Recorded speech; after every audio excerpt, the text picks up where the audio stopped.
in that case, if Link isn't interested and nobody else is speaking up, then when we last left our heroes, dot dot dot.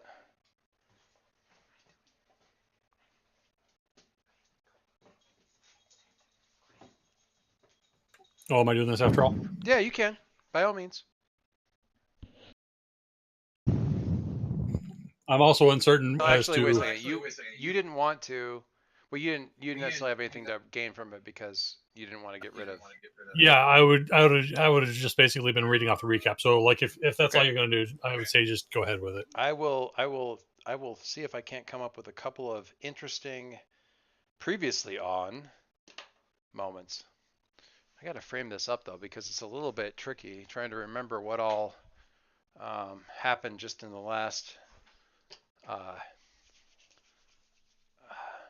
last session. Oh, and Um, we added some potential shenanigans in the forums too. yes. Which ones are you referring to? Which shenanigans? That would be the whole idea of Jason going to the bar. Oh, right, Yeah, I'm right. not sure that I necessarily want to treat that as canonical, but it was a hell of a lot of fun. Yeah, I'm really on the fence on that one. Like, I want to see it happen sometime. We'll see. That may be one of my favorite Link Auto cartoons, however. So that was, I mean, if nothing else, it brought us that particular Link and Auto webcomic. He is so lucky to have me. He sure is, sir, buddy. Link. What does he call you? Pal? I can't remember. He has a particular thing he So, refers to us. so in the comics, he basically says boss because he's acting as kind of a chauffeur and like the Happy Hogan type of role. Right. If you're looking for a plug, Malik, there is literally none in here. It's terrible. It's the worst. All right. Just so you know. Okay. So previously on, previously on the menagerie, we have the we have Link's face underlit as he's reading a text from Power Pony saying, "Thanks for saving my life again." We have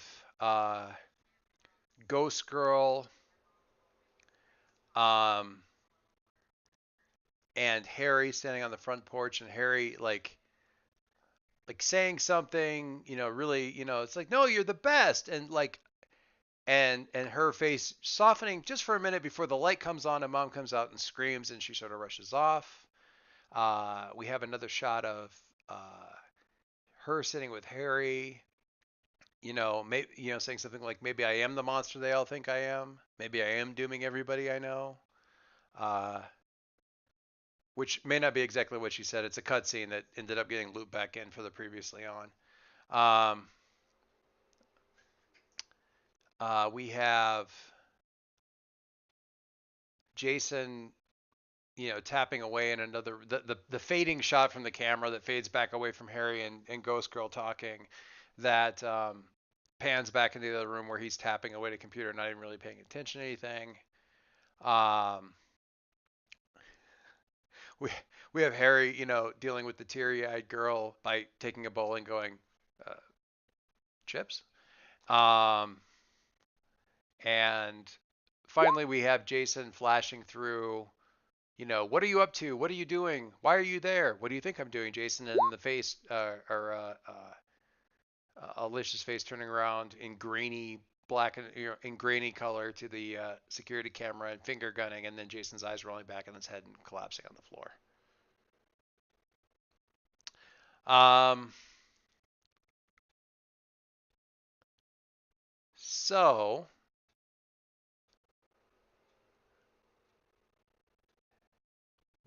Harry was going, no, there was something, okay, you have to refresh my memory a little bit because I'm not so hot on this. Harry was going to go, oh, I remember. Harry was going to go to his, someone in his family to see if they had a suggestion with regards to someone with a supernatural background that could maybe confirm or deny this magical energy stuff. Oh, and there was a text message from his dad saying, "Hey, I saw you on the late 11 o'clock news. Want to pop by for a debrief? Uh, Smiley face, Uh, braces, smiley face, finger guns, eggplant, pizza slice. eggplant. Why is it always He eggplant? puts eggplant in every one of his emoji strings, and nobody wants to ask why because it's severely disturbing. Um, but yeah, it's Yes, Dad's trying to be cool. this particular one is braces, smiley face, finger guns, eggplant, pizza slice. Which he could be promising food. I mean, there is a pizza slice in there. And uh,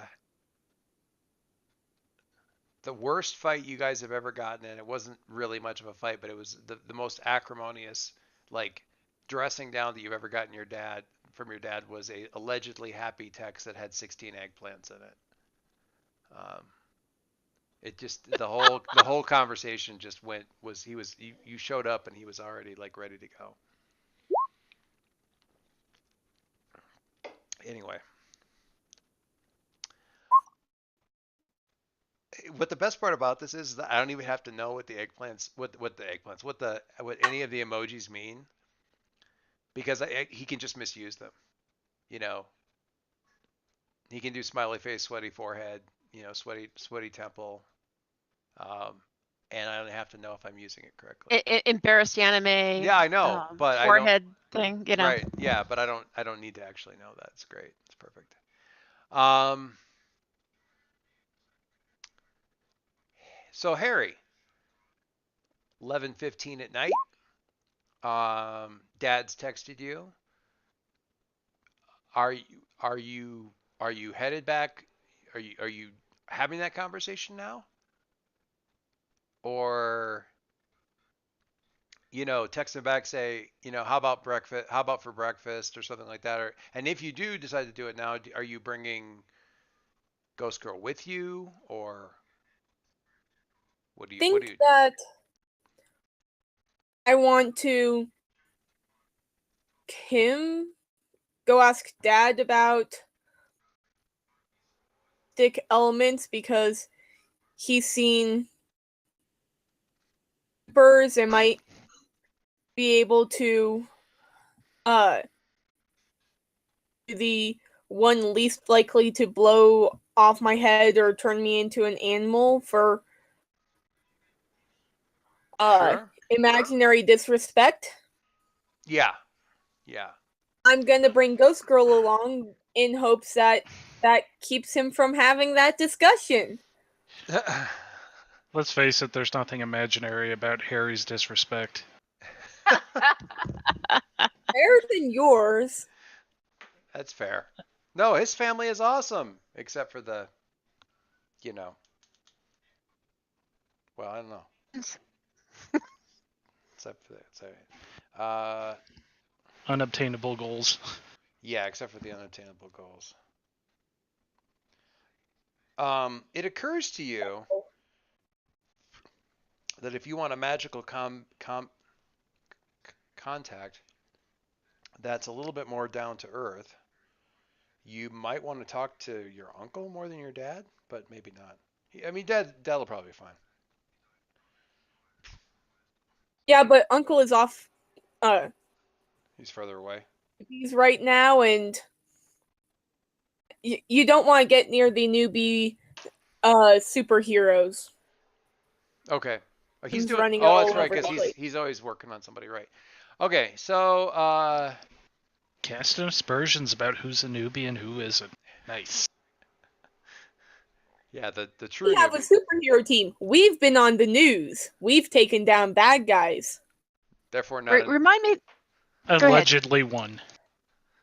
or two. remind you what? Remind me of because I don't have it up front. The name of the supervillain and the superhero who were fighting in my cemetery. The mage, the wizard, was Magus Everard. His last name's just Everard. Magus is like the title, like Sorcerer Supreme or Right. or whatever. He's the current Magus. He's like Michael? I don't know if you ever read the Authority, but he's like what was the title for the wizard in the Authority? The Doctor. The The Doctor. doctor. He was the doctor for he's the doctor for this reality. This Or one, perhaps he could be a Sorcerer Supreme.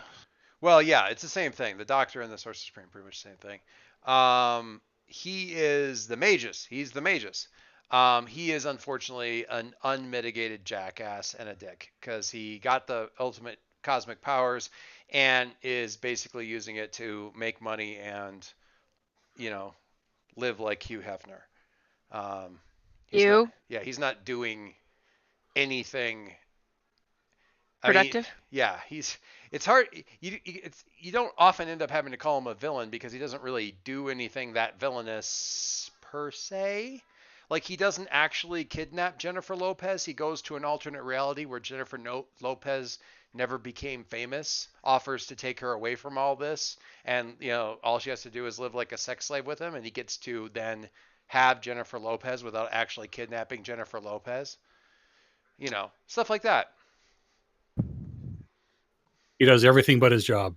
He does everything but his job. Procrastinator.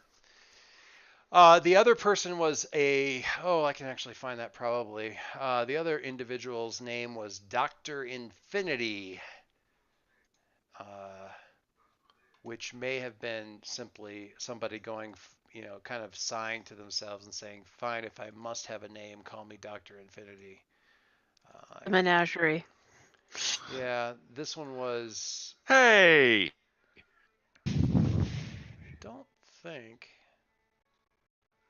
I may not have gotten a picture of them right away. Maybe I did. Oh. Kind of robotic looking. I can't find the picture. That particular person is. I'll see if I can. Let me see if I can snag one here real quick while I'm thinking of it. That Dr. Infinity is. Oh, maybe is in there. I say she because it kind of has feminine features, but that's probably not super accurate. Get a screenshot here real quick if I can find her. It's future Numa, and she's tired of Leo's shit. So That's not inaccurate look. I mean, just in terms of look and stuff. Let me see if I can spinning through real quick. Pretty sure she's like Silver Age here.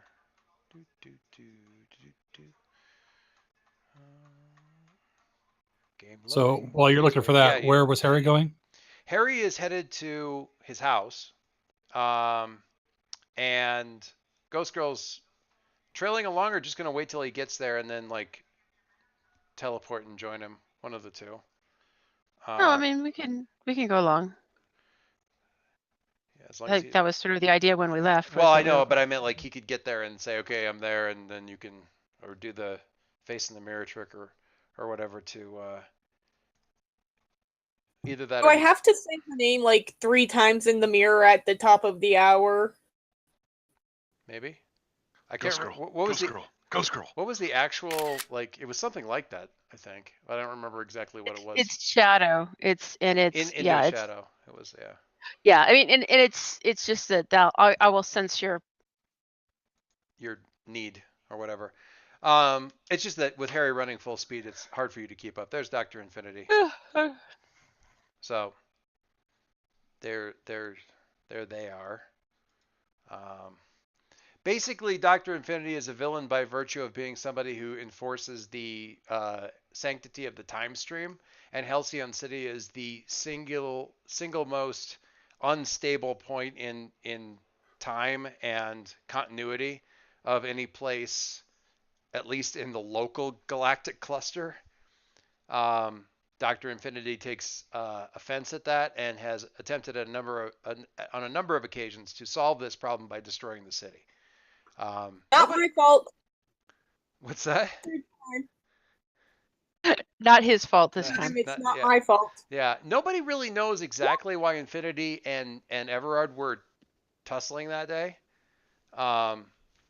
there isn't really a full story there. Neither one of them are being particularly forthcoming.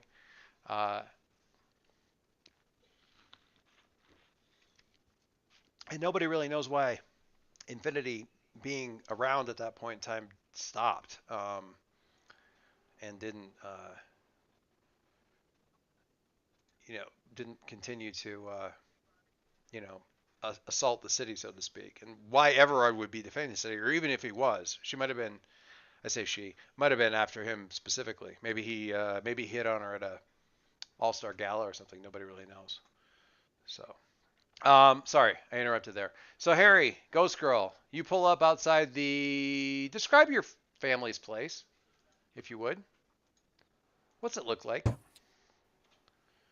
It Is it a country mansion? it starter castle. A starter castle? Is that what you said? As opposed to a McMansion. Yes.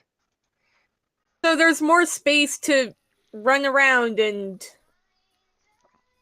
Do they have a fair? They have like a fair.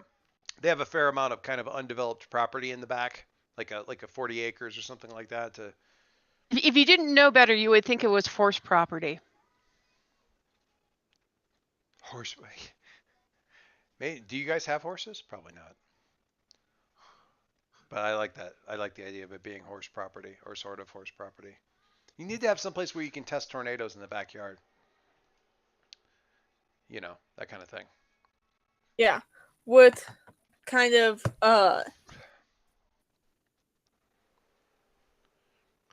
security system around it. So Because does it have, to the best of your knowledge, any sort of supernatural wards that would give Ghost Girl agita?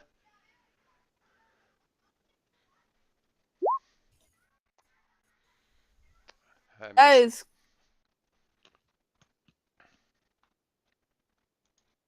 I mean, how Uncle? how seriously do they take their how seriously do they take their defenses, or do they just kind of rely on the fact that they're defenses are more to keep like people out. regular? Oh, so it's more like no paparazzi, stuff like that.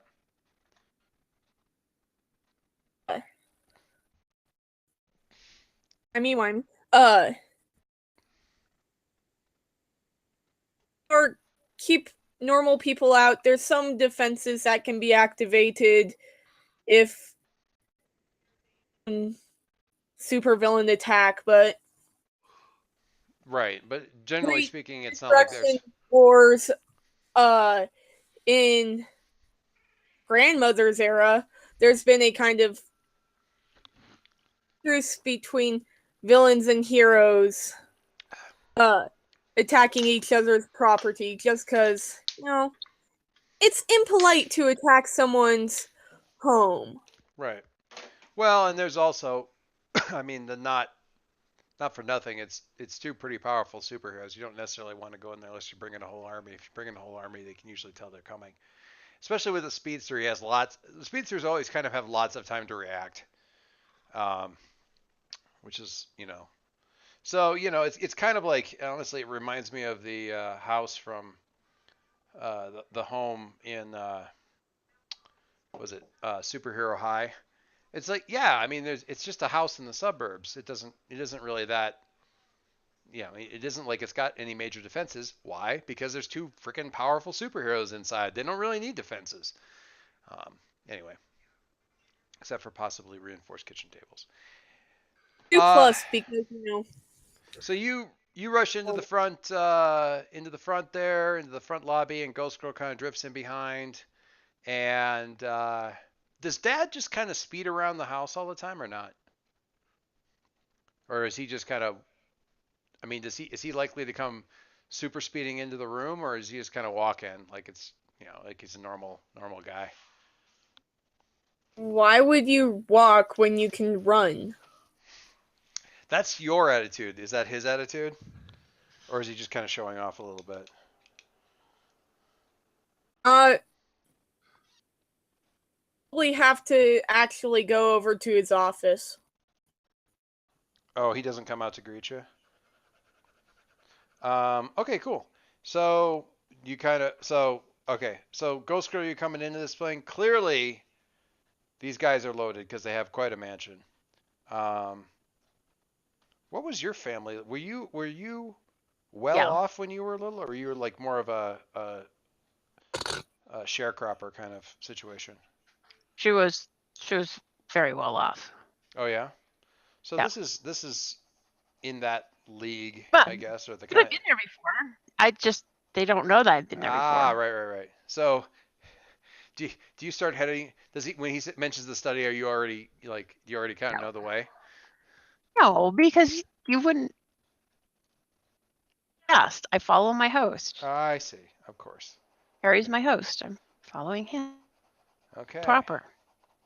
So, so yeah, Harry, your dad has the study. TV, you can hear the TV going, coming in. There's various, uh, he's surfing channels, which is exactly as annoying as it sounds when you have a speedster dad. So every one of the conversation, you're getting like 2 words off of every conversation, every commentator, and it's that time of the news cycle where it's like towards the end of the show where they're doing their editorial commentary. Um, you're able to follow it pretty well.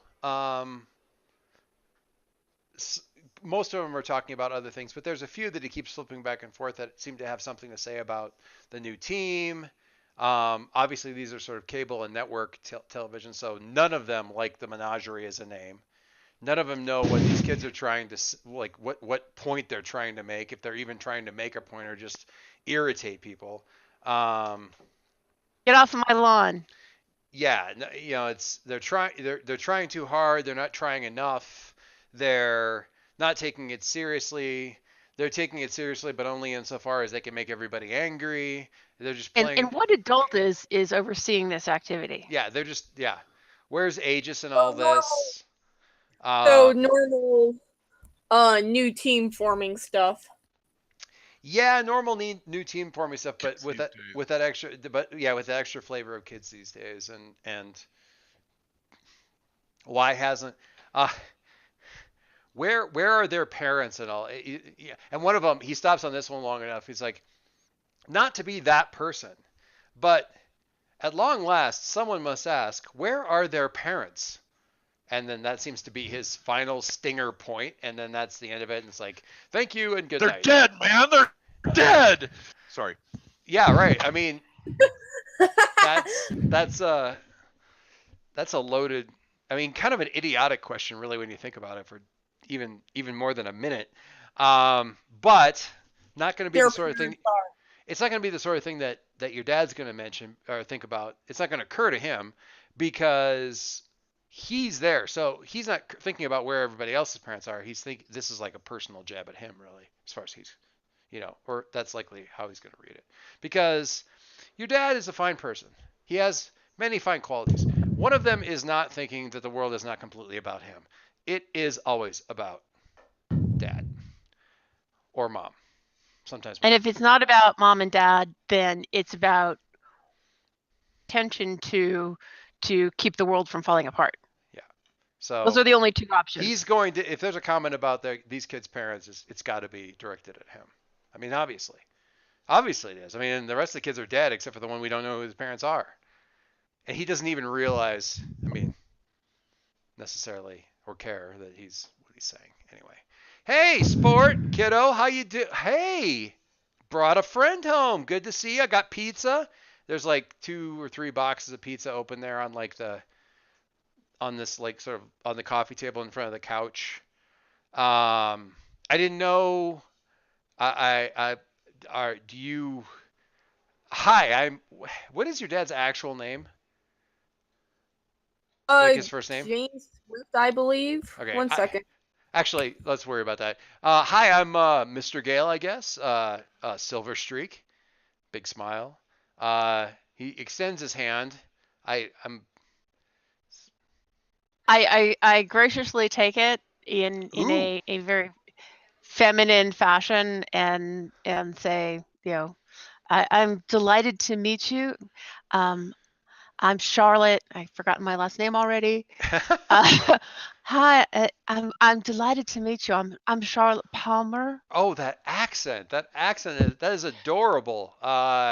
Please have a seat if you sit. And if you have pizza, by all means, would you like anything to drink? Water, we have tea, soda. Oh, we I suppose you're old enough for a beer, much, but technically. thank you very much. We just finished supper at Jason's. Jason. Oh, right, the Quill compound. Very impressive.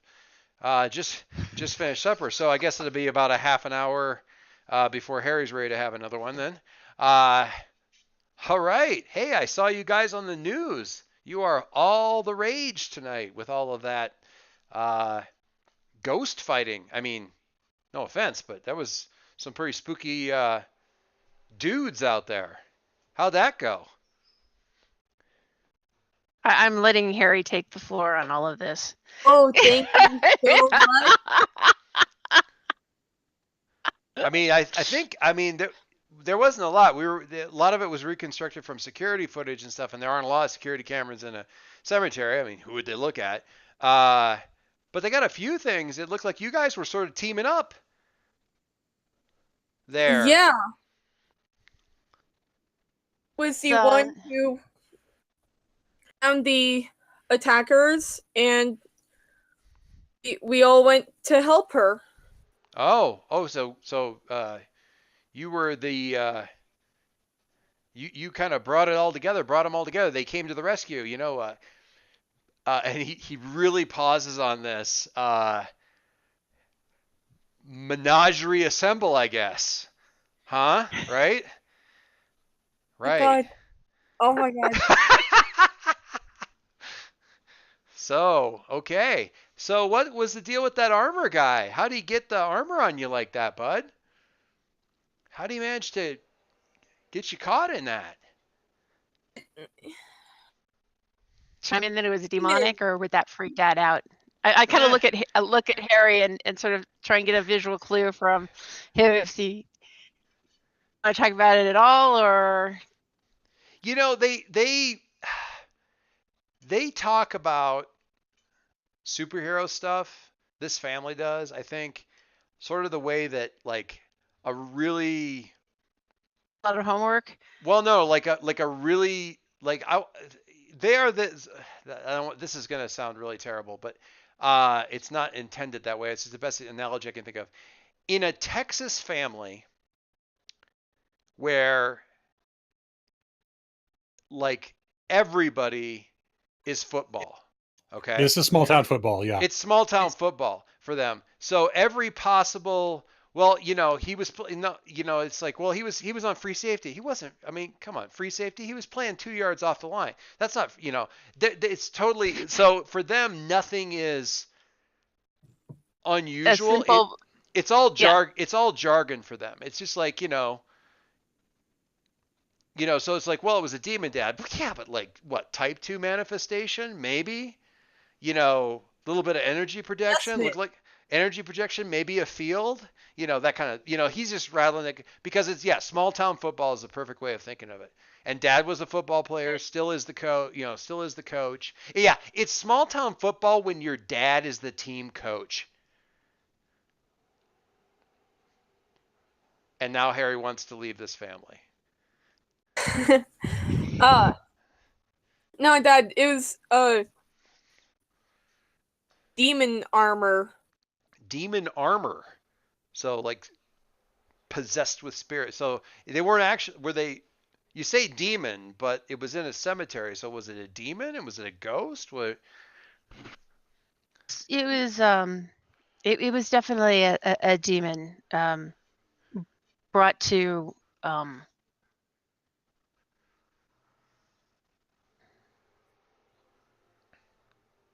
brought to damage the ghosts. Oh, damage the ghost. So who brought him in then? That's actually part of what we came to talk to you about. We cut the guy who summoned them, and he's talking about a big apocalypse Oh, who was that? name. It Do was you have a clever name? yeah. Well, it was Ghost Don't Heart. touch me. Oh, right, Ghost Heart, as opposed to Toilet Paper Man. Oh, that guy. That guy. Yeah. I don't know if I've ever run into him, but we've heard about him. Defender of the barrier between the living and the dead. Right. He's kind of Yeah. waving his hands around. Um. Oh, so We want he gave you a spiel, and you want to check it, do some research, hit the books. All right, I like it. I like it. we He's trying to be, uh, proactive guy here. It's really good that she spent so much of her life in an environment where you know it was expected that women should be seen and not heard, and should not be expressing opinions or reactions. So she has the perfect plastic I'm engaged face. I don't know what the hell he's talking about for every third word. uh, we we were hoping that you could kind of refer us over to one of the supernatural uh Oh, people so that we could kind of make sure that if there is a magical doom apocalypse coming, that prepared and kind of make sure that this oh, card isn't just full of it. already gearing up to save the world from an apocalypse. I like it. You are on schedule. Nice. Man, I tell you though, came to music magic stuff. We used to always just kind of ask the magus, and he'd be our sort of resident expert. But that was before this new uh, j- person. He starts to, he starts to say something else, and kind of kind of checks himself with a young ghostly girl in the room. You're yeah. So, oh boy, who would you go? You want to know if this is like? I mean, do you need somebody who has those kinds of senses, or do you need like a magical expert, or do you need somebody who's like? Do you need book smarts or street smarts, kiddo? What do you think?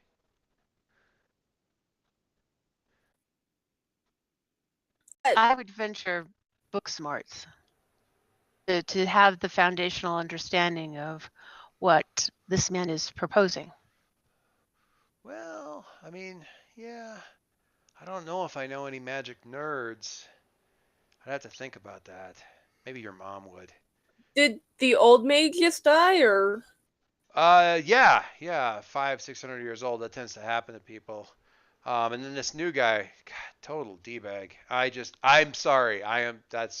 Pardon my French. I am Yes, very sorry. yes, he is a bad egg.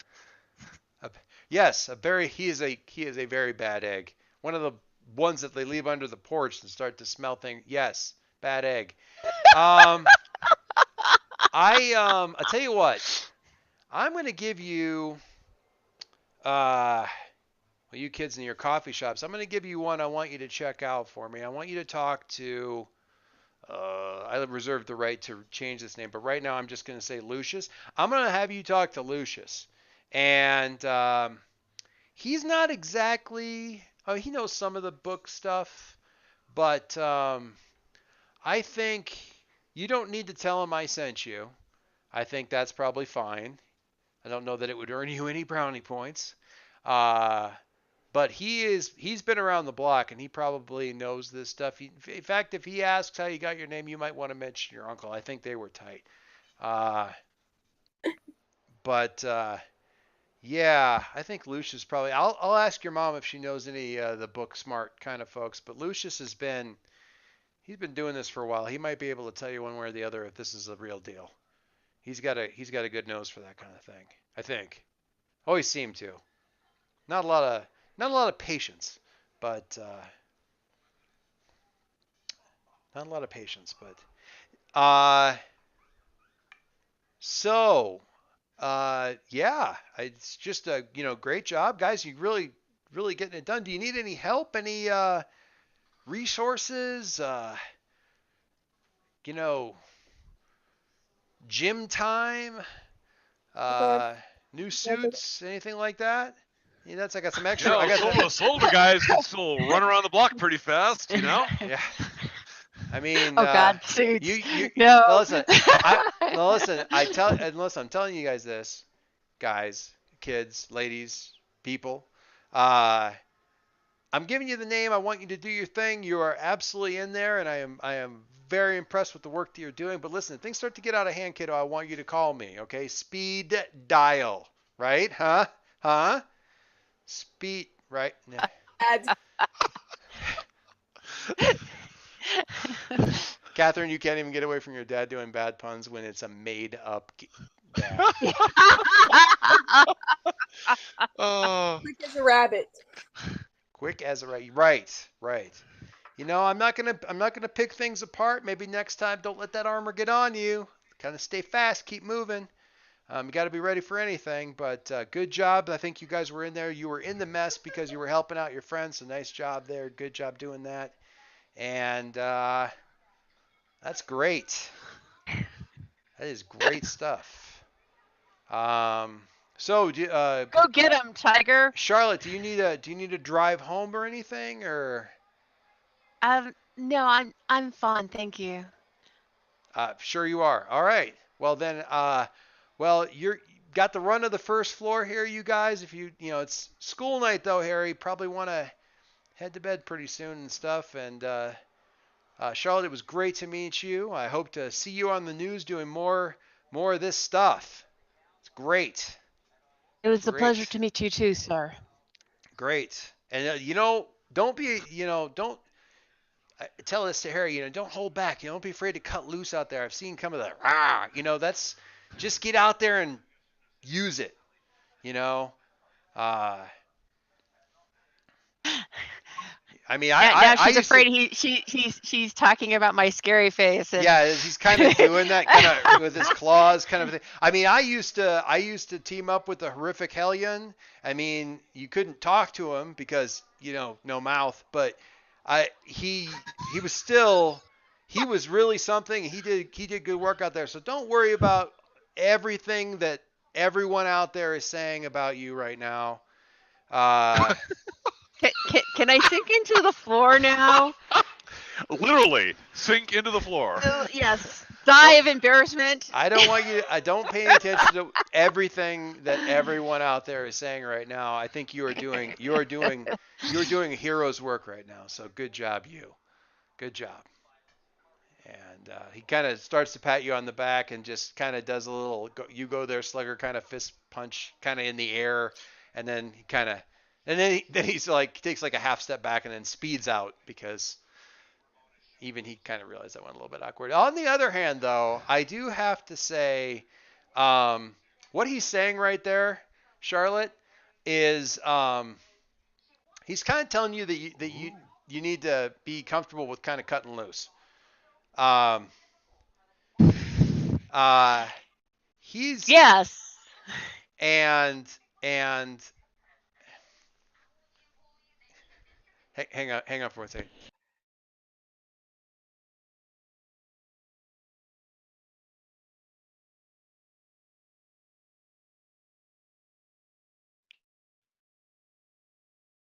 Sorry about that. So he's sort of he wants to move your labels. He wants to see if he can move up your uh freak or danger. Freak or danger. I think he wants you to be able to cut loose with your power. So he wants to move your freak up and he wants to move your mundane down. Are you going to accept that before he gets out of the room? Or are you just going to let that slide? Or are you going to push back on that? Are you going to accept it or not? He automatically, just to make this clear, it hasn't come up a lot, but in masks, uh, Harry's dad has influence over you because he's an adult, and literally every adult in the entire game has influence over the kids automatically. Um, so because he's an adult, he has influence. Well, this is There going is to be a challenging because I'm already have insecure checked, which means I'm at a -2 to reject what others say. it is that is tricky. Um, and you could take. I mean, you can. It isn't going to put you into. You're not going to take a condition from letting your freak go up and your mundane go down. You're not already capped there or anything like that. So that's So 3 is the cap, right?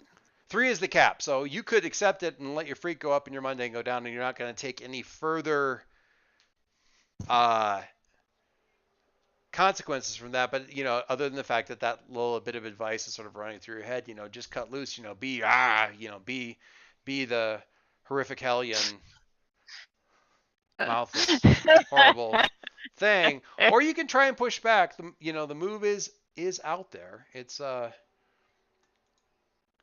does that work exactly? I can't remember. Where's that influence? When someone with influence tells you who you Dick are, moves. when someone with influence over you tells you who you are or how the world works, accept what they say or reject their influence. If you accept what they say, the GM will adjust your labels accordingly. If you want to keep your labels as they are, you must reject their influence. When you reject their influence, roll. On a hit, you successfully hold to yourself and tune them out. On a 10 or higher, roll 2. On a 7-9, choose 1, and there's some stuff you get to do there. One of which is to actually cancel out their influence. They don't have it anymore. But on a miss, their words hit you hard, you mark a condition, and your labels get adjusted. Yeah, but I can clear in condition. Yeah, you could clear condition if you can make the roll. And Harry is right there, so he might be able to help you out. You have a 3. There should be 3 team points in there. I'll make sure and adjust that. Now there is a trick to that though, with the not exactly much of one, but when you reject someone, you roll and you. I think you have to immediately act. Well, that's only for one of the things there, so it's up to you. There's one of the things there that if you want to take that thing, you have to sort of immediately act to prove their assessment wrong, but that's only if that's what you want to do. If that's one of the choices you want to make. Against on that. It's not necessary that you choose that one. You're rolling 2d6. Yeah, you're basically rolling 2d6 straight up. Yeah. What is the roll for it is? Roll. This roll doesn't say roll freak or roll this or roll that. Oh, that's right. Why was I thinking it was Well, why does it say -2 to reject what others say? Because you can take penalties to it still. Oh, but you don't roll. Yeah, you're not rolling a Oh, stat. flat d6.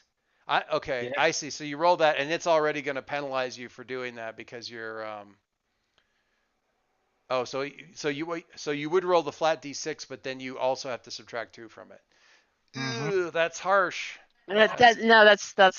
That's not gonna happen. That's hard. Well, Harry is there to catch you. It's just if you really roll poorly, you're going to be in a bit of a pickle. That's when Harry bounces back and so he's saying all this stuff. And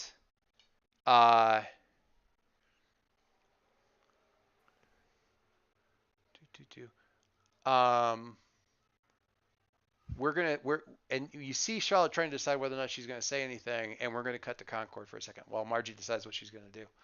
Thank you. Concord, you're doing homework. Yeah. You're running a little bit late on your homework. It's the end of first quarter this week, and all the teachers have suddenly apparently realized that they should have been giving you these 400-point projects over the course of the course, so they're doing them all in 1 week. At least that's how it feels to you. Is it finals week? Midterms? It's midterms, except it also feels like the teachers sort of forgot to actually tell you about the assignments that need to be due on Friday, and it's now Tuesday, and it's possible I'm channeling everything that Kaylee's going through this week on this one. So you're which works out. Done that. What's that?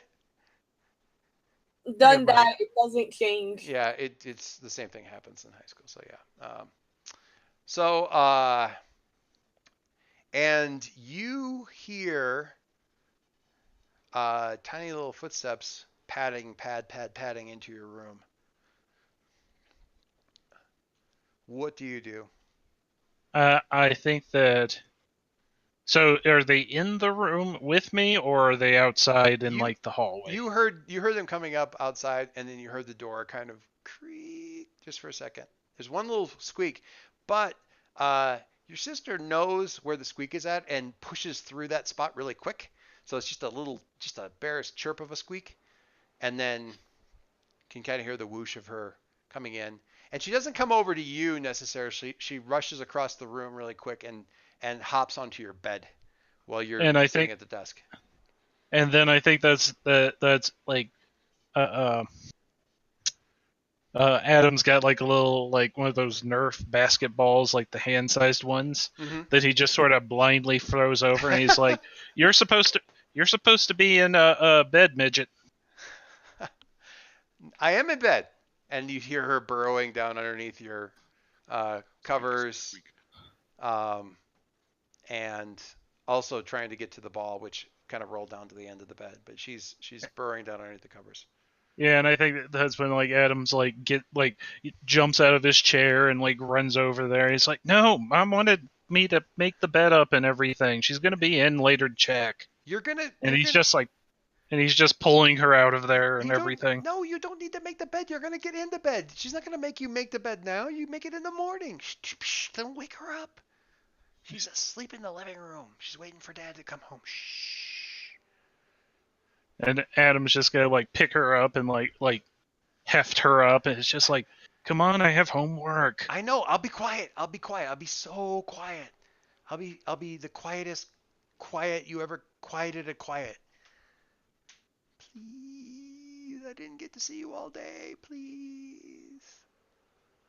And so he's just gonna be like really like that, like just like one of those like just drops back onto the bed where she bounces off like an inch, and it's just like, you need to be quiet.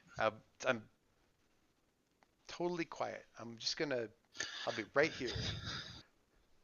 So you go and sit down, and you're working on the homework, and you work on it for about an impressive 45 seconds before she says, "What's the homework?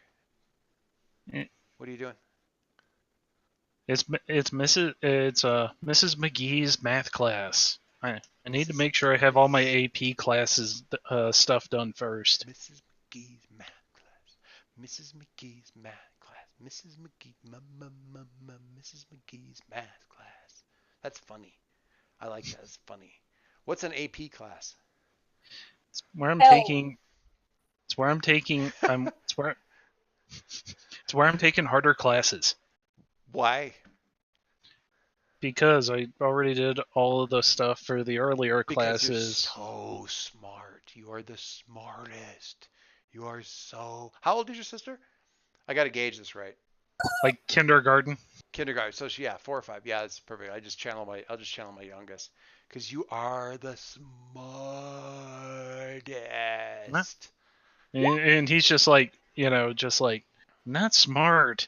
The classes are just easy. They have to make them for everybody. But no, what other homework do you have? Because this is boring. And he's gonna point over to like I want to say like a little poster board, and he's like, "I have to give a presentation for history class." Ooh, on what? On what? The Revolution, Civil War, Yeah, the Revolution. the Revolutionary Civil War, No, the Revolutionary War. Revolution. The end or the beginning? The founding of the National Bank or the attack on Yorktown? You shouldn't know these things. You're I like 6. I am 5.5, and I listen to Hamilton. I know all the songs, so I know about the National Bank and U.S. history and today. stuff. And I know and she starts humming because she's not into theater the way that you are, but she's into music the way the way that she is, and the overlap there, the very rich overlap there, is listening to musicals with her. Mm-hmm. So yeah. So And I think like 10 minutes later, it's both of them singing through songs together. There's just like that panel cut where all of a sudden it's like, you need to quiet down, Jordan. And then like next panel, it's like 5 minutes later, and both of them are singing, yes, singing through a song, and it's like, Adam has like they're both laying down on bed, and Adam's holding up his history book, and he's pointing out stuff to her, and is she's like, still yeah. yes. And then 5 minutes later, she's actually marching across the bed, eyes wide, arms out, shouting, "Here comes the general, ladies and gentlemen!" And yeah. She'd been whispering, like whisper shouting it, and then she gets to the part where they shout George Washington out loud, and she howls it. And you hear your mom from somewhere in the house saying, "Jordan? Adam? Kids?" Oh no. And she's hands over the face. She tries to jump down and crawl under your bed. I am going to throw the comforter back over hastily.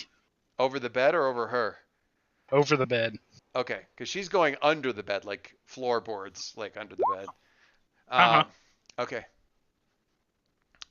Your mom does not come in immediately. She waits. She doesn't wait. She's doing something else in the house. And then she comes in. The door opens, and she stands there for a second, looks around.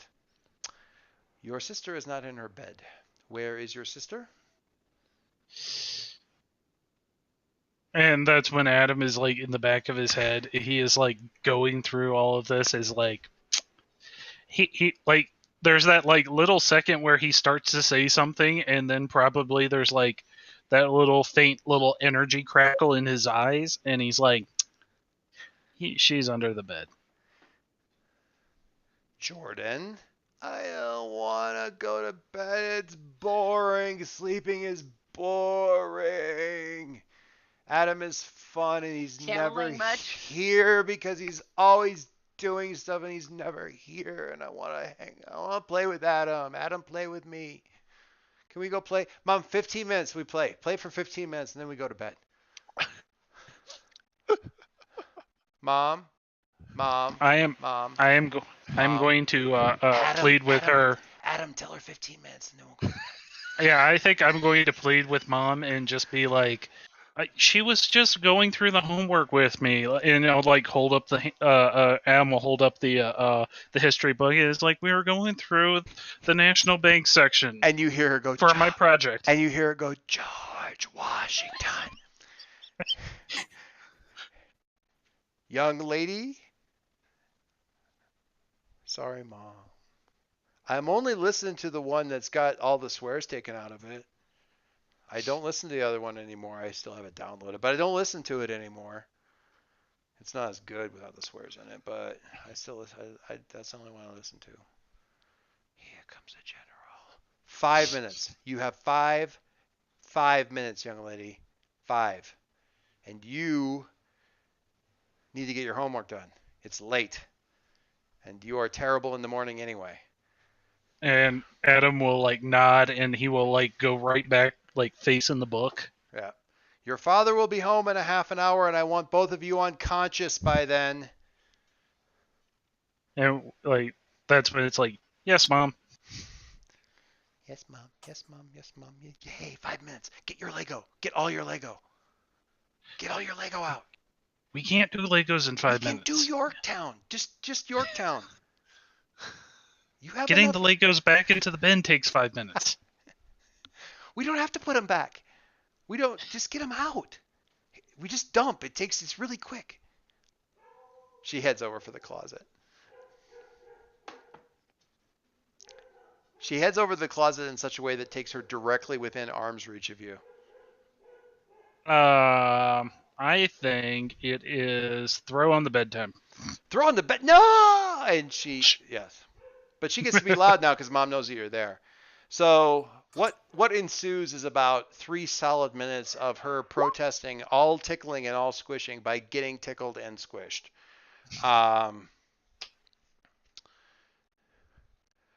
Which is fine. I was like you. I want to see what she says when you guys finally calm down. So you have, is it mundane that you roll to see how you're keeping track of all of your stuff? It is. It is. I would like war walls. Oh my God, if I leave you guys alone for like 5 minutes with a backdrop picture, you just That's actually been up there for most of the game. I know, but I've had stuff open over it. I haven't It's seen like it. an empty wall in a city, right? It's It just has to get tagged. graffiti just starts accumulating. Yeah, graffiti is a really bad problem in Halcyon City. Only in the parts of the city that you guys can see. So if I remember right, the thing with the beacon is you Janice. oh sorry Janus. Janus. Why do I keep saying bacon? The thing with the Janus is you roll your mundane to see how you're keeping track of everything, and I think how you're keeping track of all your commitments are your family and I went too far. Your family and the schoolwork and drama club. Mm-hmm. Okay. So let's give this a So- roll. Your mundane life roll a 9. 9. That's not bad. One of them has lapsed. One of them has lapsed. I know. So here's what we're gonna do. You I have. think it will be the schoolwork. Oh, you're gonna let the schoolwork lapse and. I think it will be like 15 minutes playing with Jordan instead. Okay. And then it's like carry her tuckered out back to bed. Well, probably like you sneak into her room actually. You sneak her into there, and you actually end up reading her like 3 or 4 more stories, and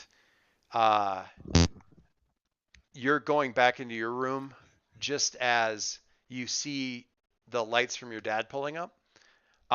So your mom is quick, like she comes, like when she's looking down the hallway and sees you going back to the room, and her eyes are like wide. She's like, room, done, and she puts like her hands. She does this thing where she puts her like her like peaked hands next to her face, like she's sleeping, except she kind of makes it look like a karate chop to the neck. Like it's not a gentle motion of like lay your head down and sleep. It's like if you don't lay I down will double right chop now, you. I will double chop you into unconsciousness. You bed now out. And he will like scurry with all of the fury of a 13-year-old to bed. And you're sure that once dad's asleep, you'll be able to get back up and finish the rest of your homework. That, of course, does not happen. And you're out about 10 seconds after your head hits the pillow. High school. High school, indeed. Ghost Girl, I'm gonna jump back to you. What do you say? What do you say or not say when just before? I'm gonna fight it, and I'll give you my convoluted meta analysis, and then my character analysis. I'm 1 point away from leveling. So if I fail, I'm gonna level, and if I don't fail, then I can clear something or Yeah. something good. So that's the meta reason. I think the other reason is that right now the last thing in the world that she wants is to be more scary. Right. Right. And Very last thing. I mean, I'm sure I could sit here and saying, really, it should be the story reason that we go with. But I know you well enough to know that both. mechanically, it's nice when it's both. It's really nice when it's both. It was that I had an excuse for taking a risk. There you go. What's that? And there's always a good excuse for taking a risk. And thankfully the game incentivizes that kind of risky behavior. So in this case, you just roll your flat 2d6, and if it asks you if you have any modifications to it, you type in -2, and we'll see what we get with our dice roll. Oh my God. Well, you leveled. It's not a negative. It's oh my sweet baboo. Okay. It could have been a 0. It could've- Oh no. oh dear. Wow. That dear. is that is a She only rolls poorly when it has to do with herself. that's actually true, and I think that actually says something really really significant about Charlotte actually. Okay, let's review our stuff. So wow, a 1. That's not easy. Okay. So well that's the Being basic green. ones. Even without the penalty, it would have been a 3. It would have been a 3. Yeah.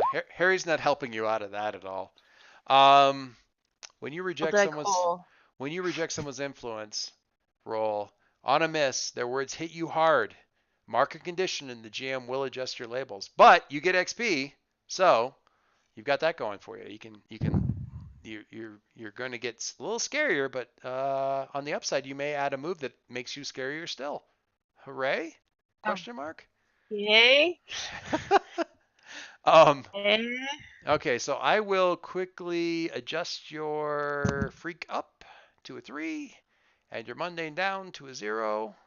And what he says just leaves you so... I'm going to let you choose because I can see 2 different ways of doing this. Are you afraid he's right or are you angry about it? Are you angry about being seen this way? I'm afraid. Are you afraid that he's right? Started as afraid. I cleared afraid. I think afraid can come back on this. Yeah. So later, I may change afraid into angry when I get angry at myself for letting him influence me. But right now, it's afraid. This is one of those things that has now become a deal where the senior Gale is the guy who has these real pep talky talks with all the members of the menagerie eventually, and every single one of them that he means to be encouraging actually results in the target of said pep talk taking conditions from it. He's 2 of 5 right now, and he's checking things off like he's working down a shopping list. Anyway, or maybe that's just the GM. All right. 1, 2, 3. Link. We are going to cut to the morning, and an empty pad. Otto does Otto come in, or does he kind of hang out in like a shed outside or something? No, he comes in. He's house trained. So Otto is, as he often does, like Otto, kind of, you're leaking. You left a little leak of oil on the floor. He goes kind of into standby mode on the couch, or he ends up playing like Nintendo all night, which is just as likely. Driving simulators. He likes Mario Kart way too much to really make you feel entirely comfortable with him driving himself. He's argued more than a few times for like a green shell sort of. He tries to disguise it, but like a green shell or red shell kind of attack system, way too random for you. But he's an M&M? No. Green shell, like Mario Kart, throwing turtle shells at the other drivers and stuff to knock them off the road. It's way too random for Link. I know. No way to control, but man, the ricochets would be so cool. Right? So cool. Like every time I see a blue shell, my blood pressure goes up. So, yeah. Well, he doesn't want to do the. He doesn't want to. Yeah, he doesn't want to have the blue shell is no good because we're always in front, right? We're always in the lead, so blue shells are useless. Who wants a blue shell? Yeah, but he's played with me, so it's like. Right. So yes. Yeah. Neither one of you are big fans of the blue shell. Anyway, so you're getting up. Numa is already absent. She probably took off as soon as you were asleep last night. It looks like.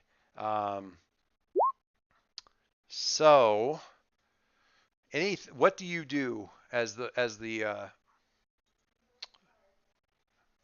before you've probably got about an hour and a half before you need to get off to school. So what do you do? Well, I'm gonna wake up and call Numa and realize that she's not here and mope for a bit. You get like a sort of an auto auto reply, like I'm in airplane mode kind of thing. I haven't designed you with that. What? No. the this her cellular service is shut down while she's apparently. Can she fly on her own? I know she can fly when she No. merges with you. Okay, so she's passing and like taking an actual airplane ride. Yeah, my assumption is that Aegis will fund and permit such things, like they'll cover the paperwork, passport, and things like that, with the tacit understanding that they're going to be monitoring where she goes and what she does, Sure. and that's kind of the trade. Yeah. That's not a problem at all. She apparently did a little bit of cleaning up before she left. The monthly backups that you always forget. Straightened up around the place. Threw a quilt inexplicably threw a quilt over Otto. Um, that kind of stuff. Put stuff in the sink, but we'll put stuff into the sink that was in the living room. We'll not wash the stuff in the sink or put it in the dishwasher. But if stuff is in the drying rack, we'll put it away. She's got real specific, like, this is a thing that you need to do kind of thing. Yeah, I'm good. Otto only does any of that stuff with reminding. It's just not what he's wired to. He's really good outside though. He's got huge hands too. I mean, it's difficult. Having him wash dishes, he can do like the popcorn bowl, and that's about it. All right, I'm gonna check to see, like, if anybody's left me messages, like if the team has figured out like a team messaging strategy. I'll check that. Just kind of catch up before I have to go. I am going to preemptively object on a fundamental level to the team having a Slack channel, just so you know. We don't need that. Do you have a text message from Harry? Or not Harry, from Jason, that is mostly like it's just mashed keys. Eggplant, No. pizza. No, it's like it's just garbage. And there isn't enough of it to make you think it's some sort of encoded thing. It's like 16 characters and it's just random.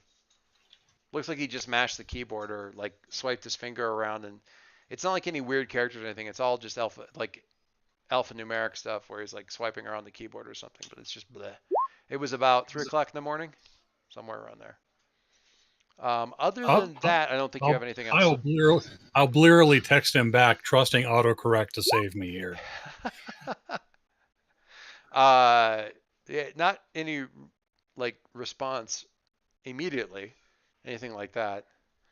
No emojis, and it doesn't give you the red up the person has read this update either. So not looking at it now at this point either. Other than that, no well, a couple of DMs from online.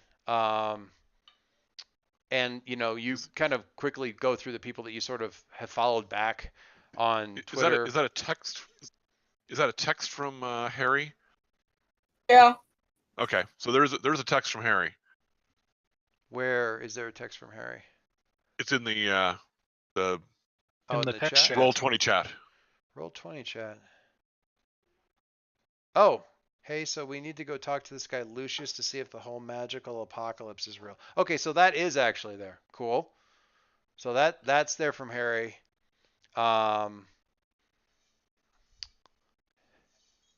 And Link, what do you do with that? I guess that information. Harry, did that go out last night or did it go out this morning? Last night. Okay, so that would be about 2:00, and that was a group text. And about an hour later, Jason sent one just to you, Link. That was the gobbledygook. He butt dialed me. Damn it. All right. Well, butt texted, I guess that would be. So He my nano decision, butt dialed you. my decision at this point is basically magical apocalypse research or a school. And I don't know. I kind of like the magical apocalypse. I'll text Harry back and be like, do you need to do this now or when? Well, the address is a coffee shop, so that you may be able to combine that and going to school. Damn. Possibly. Although that would mean that you would be seen in public out of costume with Harry, who's kind of recognizable and known. I could just kind of show up at the coffee shop and just chill. That's true. That's Yeah. true. I'll do that. Okay. Ghost Girl, did you make arrangements with Harry before you left, or did you just leave kind of in a rush after the whole exchange with her dad? Or are you And, gonna? and unless Harry made a point of saying something to me, I said my polite goodbyes and left. Okay. Okay, that's fair. Because you had kind of a. I had something I was going to do last night, but I don't know that I would have given The what whole else was going on. the whole day kind of took the wind out of your sails. The whole night, really. Yeah, I was planning on doing something reckless, but Right. Okay. Right. Also, along the way, I'll give Jason a phone call and just be like, "Hey, are you coming with us to? There's a coffee shop. There's some magic going on. Just show up if you feel like it." So You're the phone rings a couple times, and it picks up, and you hear this, hello? new phone. Who dis? This is Jason Quill's phone. Are you you're on one of it. You have the priority bar at the top of your whatever this picture is. Well, if you're Jason Quill, you've undergone puberty real frickin' fast. Who am I talking to? I work for him. My name's Ed. I'm the assistant manager at his warehouse, or one of the warehouses, the one here at the Quill compound. He's the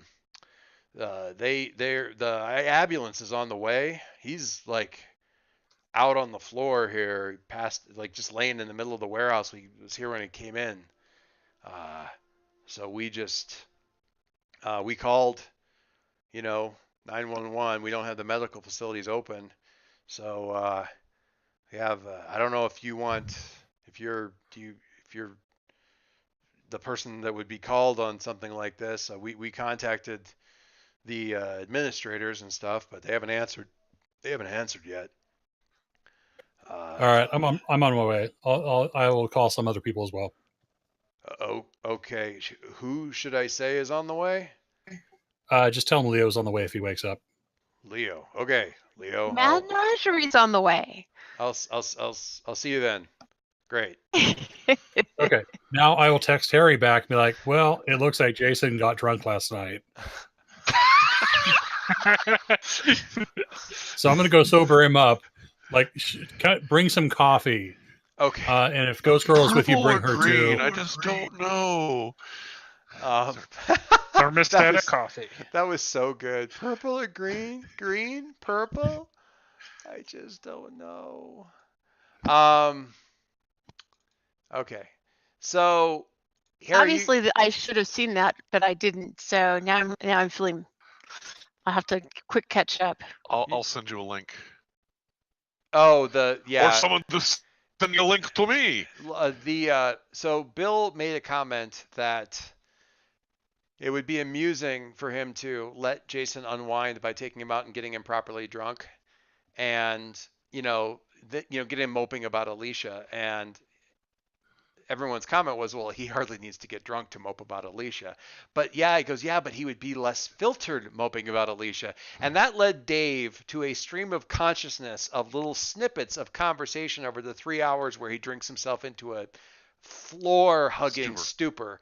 And part of it was this constant cycle of trying to remember what color her eyes were and being sure that they were either purple or possibly green, but at least exotic. And probably it's like there's always, whenever I see them, there's like explosions or lightning or stuff and lasers. Always with the lasers. It was legendary. We'll just leave it at that. It was pretty good. It was pretty good. So Harry, the address in question is a coffee shop. It is not a chain. It is a individually owned coffee shop in prime real estate downtown, right on the first floor, facing the street of this high-rise building called Has Beans. And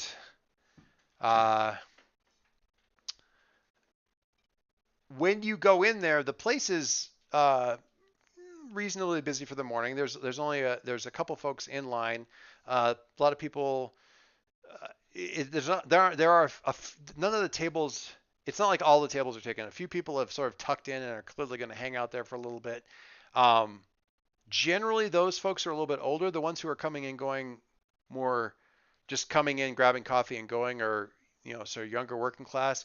The folks that are hanging out at the small tables and stuff are more, uh, uh, we'll say retiree age, older. Um, Ancient. Ancient. They're positively We're ancient. teenagers. They're ancient. Hang on just one second.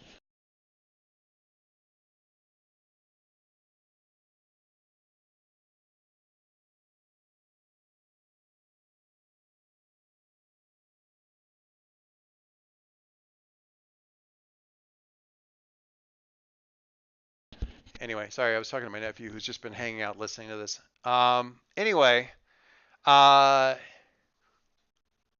so the name you were given was Lucius. He did not mention the ID or anything like that. The woman behind the counter does not look like a Lucius. The woman behind the counter, oh, you know what? Yeah, here's the girl behind the counter. She looks like she's maybe 18, maybe 19. There we go. Not quite so fancy the clothes, but the hair is dead on the money. And she's running things back there. She seems to know anybody who seems to be a regular. She knows their order. As they come up, she's already like usually fixing stuff. So she's already going. Right, cold brew, sugar-free hazelnut, large. Do you want the blueberry scone this morning, or no? No? All right, 420.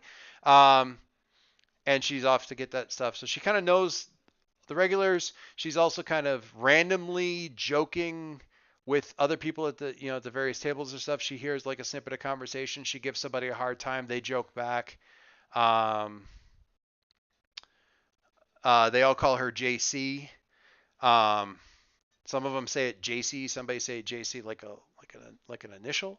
And pretty quickly, not quickly for you, but quickly for regular people, you found your way to the front of the line. She's like, "Hello, welcome to Has Beans. How may I help you?" Yeah, I'd like uh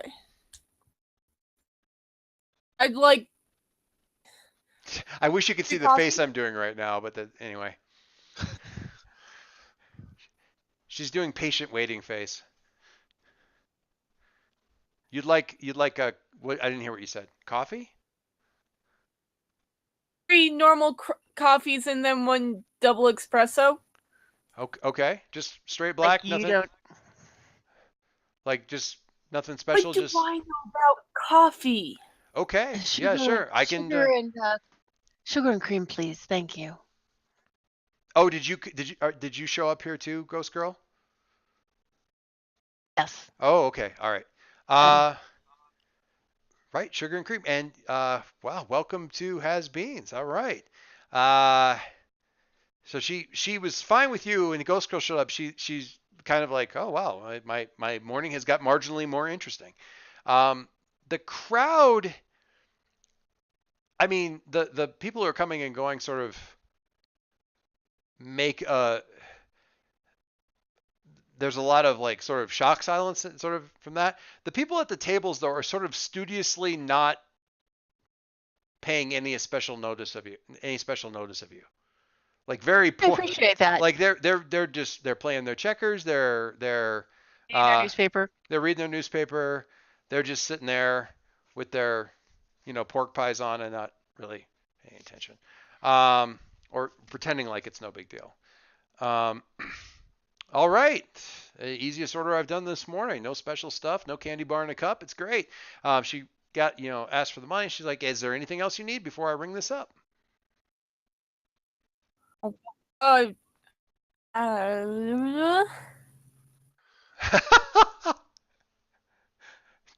Was that literally? I don't order coffee.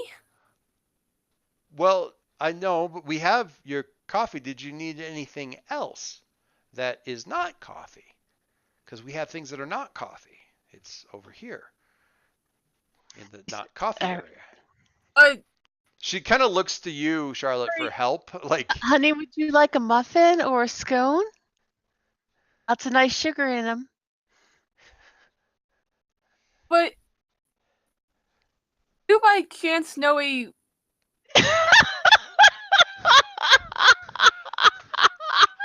is Harry is Harry legitimately flustered by this girl, or what's happening here? I mean, I'm flustered. oh, okay. Is Harry flustered or are you flustered? I just need to know for clarity's sake. Flustered. Okay. I don't order coffee. Okay. Okay. I think it works perfect for Harry being That's flustered. totally fine.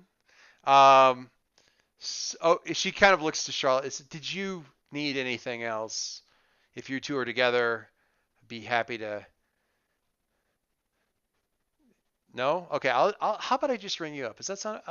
Don't trouble yourself. I'm just gonna Thank you, ring you up. darling. I think we'll be fine. Oh. We can always come back and get something more if he changes his mind. Oh. Okay. Or makes it up. Either way. She kind of winks, rings it up, gets you guys the coffee, and then kind of waits, like, kind of. Did you pay? Yeah. I have no pockets No, here. the paying isn't the thing. It's like the paying has happened, the coffee's been handed off, and she's kind of like, and now you move so that somebody else can come up and order. You I put a hand on his shoulder and giant. push him towards an empty table. Okay, all right. So you just kind of sit there for a minute, I guess. She's continues. She's got like two more people to work their way through the line. Then things like hit a bit of a slow patch for a second. And she sort of goes, cleans up, cleans off a table. Most of the regulars kind of move things off to the side into the sort of like tray caddy. And some of them do get up and go here and there. A couple of them seem to be ready to tuck in for the long haul. What do you do? I'm assuming this is where we're looking for somebody Yeah, that we know. This is where this is the address your dad gave you to talk to Lucius. Does he actually, any of us know what Lucius looks like? No. Pause in the Magical? line. What's that? What? Magical? Does I don't see anybody here in dusty robes and a pointy hat. Do I? No, you do not. No, the only hat in evidence is like a pork pie. So when there's a pause in the line, we'll go over and yeah, she's clearing say up something to her. she's clearing up one of the tables, and she goes, "Oh, did you decide you want something else?" Actually, my friend here was looking for somebody, but apparently he doesn't recognize him. We're looking for Lucius. Happen to Really? know if he's here. And you see her look at you and look at Harry. You're looking for.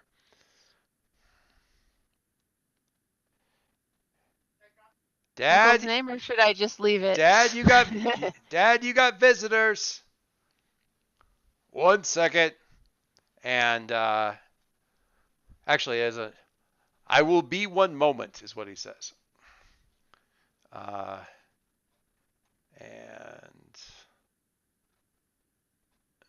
Thank you, honey. approximately a moment later, more like 30 seconds, he looks around and he nods to a couple of the guys. Actually, when he comes out, a couple of people are like, Lucius! They kind of raise their hands and whatnot in greeting, and he nods to them, gives them a little bit of a smile, and looks at the girl, you presume his daughter, who kind of chin nods over to you guys, and he comes over and, hello, can I help you with something? Uh, yeah.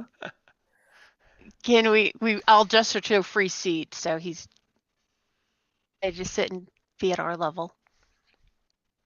Thank you. Yeah, my He's Goal? he moves with he has a cane. He doesn't seem to need it particularly, but he does have it. Very straightforward, very one of those simple, just straight wood with the little kind of crook at the top. Um, he hooks it on the back of the chair and kind of sets himself down. What? so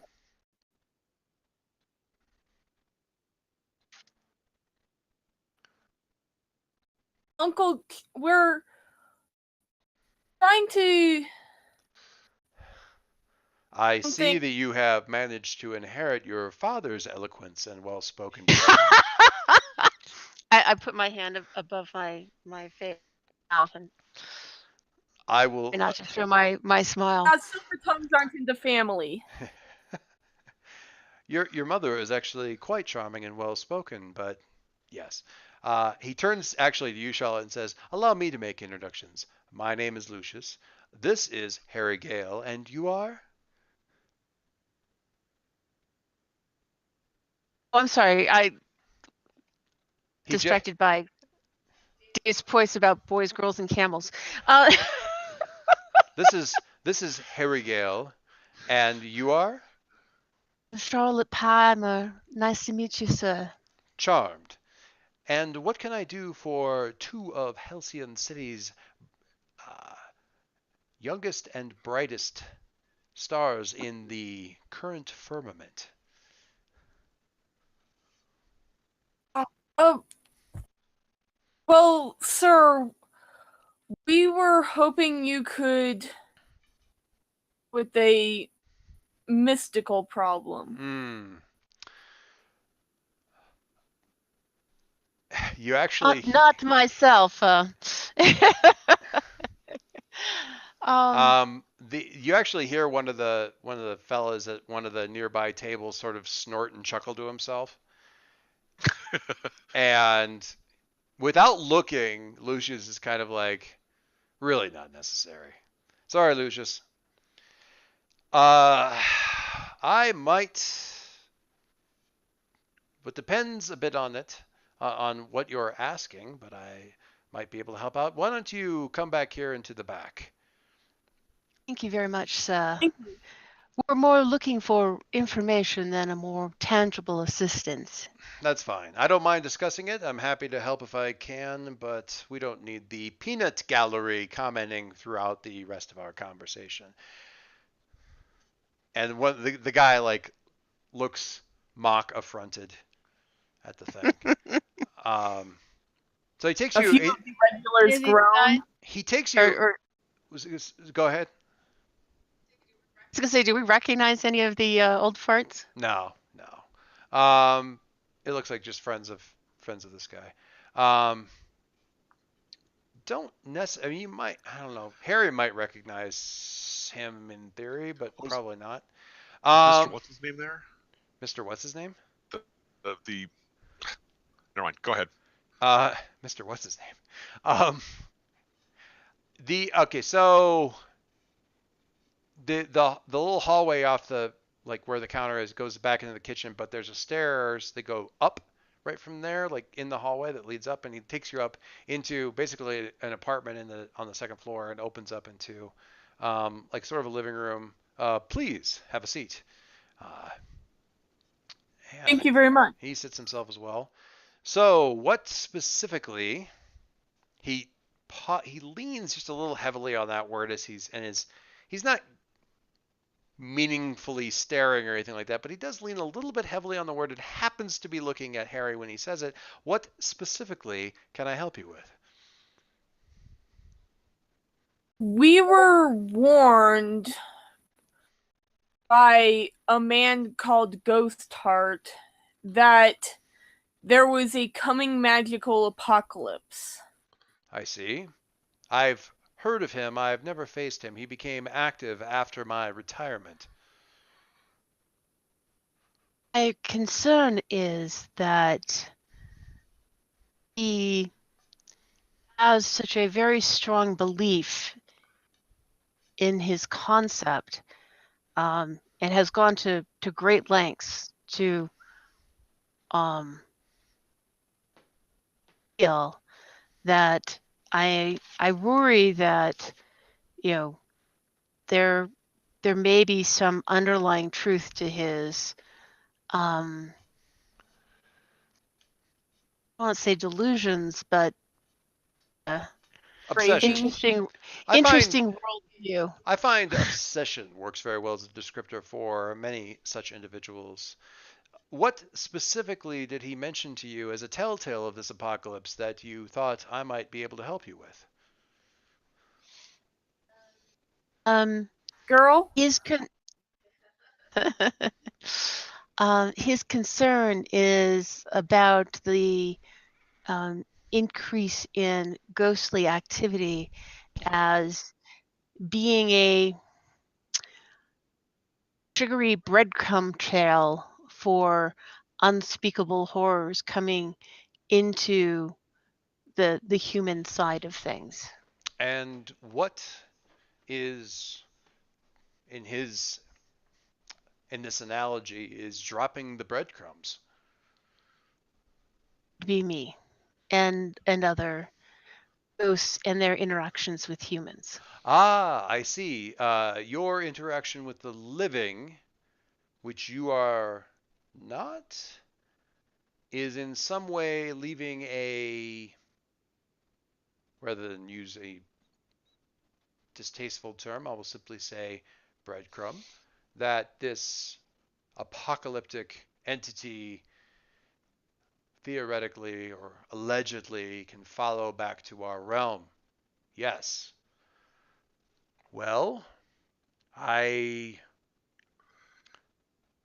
I don't know the history of it. I am not someone who I tend to work somewhat instinctively in these sorts of realms, or worked, I suppose, but I can at least confirm or deny whether or not such a breadcrumb exists, if you will permit me. Take a big breath. Certainly, sir. All right. He stands up. This may be somewhat shocking, and he sort of seems to reach over his shoulder, kind Mhm. of like he's like uh no, I take that, not shoulder, because that's stupid. He reaches back towards his waist, almost like he's like He cross. reaches into katana. He literally reaches into katana space and pulls out like from his belt this massive two-handed like claymore of a weapon, um, Nice. gleaming and uh, uh, actually glowing with sort of a light that seems to light the place up with sort of this blue LED kind of quality of light. It's not a warm light. It's cold and blue and quite bright. Uh, as you have been interacting with this young man, I will simply, Mr. Gale, please stand. And he's kind of got the sword sort of, and this thing he's holding it as though it hardly weighs more than a willow wand, um, and has kind of got it leveled at Harry. And he says, "Mr. Gale, please stand and kneel." Okay. Oh, somebody's getting knighted. I'll stand to stand beside him, All out right, of the way. out of the way, but nearby. All right, Link, Concord, Go. you have a phone too, don't you? Yeah. So you're running late for the bus because your mom has strictly prohibited emergency flying to school, because that's always your excuse. Um, you're running late to the you're running late and barely make it to the bus, and it isn't until you get to the bus in the morning, because she's right, you're terrible at getting up. Um, that you actually have a minute to pull your phone out and look at stuff, and you see Harry saying something about need to talk with this guy Lucius about the whole ghost thing, something about Link or something from Link saying that Jason got himself drunk and passed out back at the Quill compound or something. What do you do?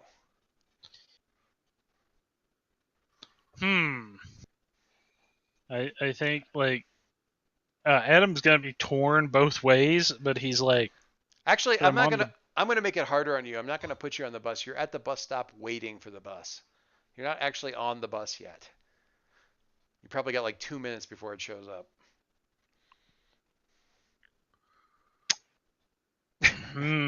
So yeah, Adam's like, oh no. And then there's like that panel where he can see the bus like down there picking up other kids, and now Yeah. he's comes back to him. And he's like, oh no. And then he's like, he, uh, uh, so as a player, here's what I would like to have happen right here, Okay. and you just tell me whether this seems appropriate here or not. Sure. I think that this is like a good time for like Adam's powers to like where he's just like, man, I wish I could be in two places at the same time. And then like Adam is in like splits. Okay. And it's like, okay, I didn't know I could do that. All right. However, I think like this will give a cool little opportunity later on where even though he's in two places at the same time, he has to pay attention to both things at the same time. So so you could totally get like completely distracted by everything that's going on and just decide this is a horrible idea. Well, also the like which you are you talking through at that moment? That is it. Yep. All of those are very important things to consider here. All right. I will admit I am somewhat leery of the power, but the downsides seem hilarious, and therefore I'm willing to say yes. I feel as though every time every time Adam gets new powers, he has to immediately like, oh crap, this was a horrible decision. Okay. So we actually see Harry like, I wish I was in two places at once. Adam, sorry, God dang it. I said it too because you keep on saying it. Sorry. So Adam says, I wish I could be in two And places Harry at is once. actually fast enough; he almost could be in two places at the same time. But... Right. I wish I could be in two places at once. And then you get on the bus, and after the bus pulls out, we see Adam also step out from behind the tree and shift into Concord. It's not exactly him. It's kind of like a. Can we have it be an energy construct of him? I think so, but I feel like it's one of those things where it's like you can't really tell the difference one way or the other. Yeah. Well, yeah, especially since like Concord U has sort of got the Starfield thing going on and stuff like that. So It's Mother- got to have that Disney movie feel to it. So Joyce, would you like me to use a mind of their own and mark a condition for this? What's a mind of their own? I don't know that one. It's the new power I picked up the new move I picked up for my playbook. Okay, I gotta look at this now because I'm very, very curious. This is the one I took last time. Your powers evolve and mutate. When you are facing an obstacle or threat that your powers would not be able to deal with, you can mark a condition to gain brand new abilities adapted to the situation. You lose these new powers. Well, wait, once the danger is gone. I don't know if there's a power out there. I'm sure there probably is for duplication, but you know what? Fine. I think actually maybe there is. I don't. It doesn't matter. There totally is, but I don't see what difference it makes. No, it doesn't. I'm mostly it's entirely academic. Okay. So do you have to mark a condition? Yes, you mark a condition. Yep. And I think it is going to be hopeless because he's in over his head at this point, and he's like, how do I pay attention to all these things? Okay. Perfect. Okay, so I'd also suggest as an alternate, consider guilty for wanting to help. If only I didn't already have guilty. yeah, Oh, it's just permanently marked. Yeah, pretty much. guilty is just marked all the time. Just mark double guilty. It's fine. Yeah. I- 7 guilty. I'm actually I'm a guilty neg. I'm at neg 7 guilty. All right.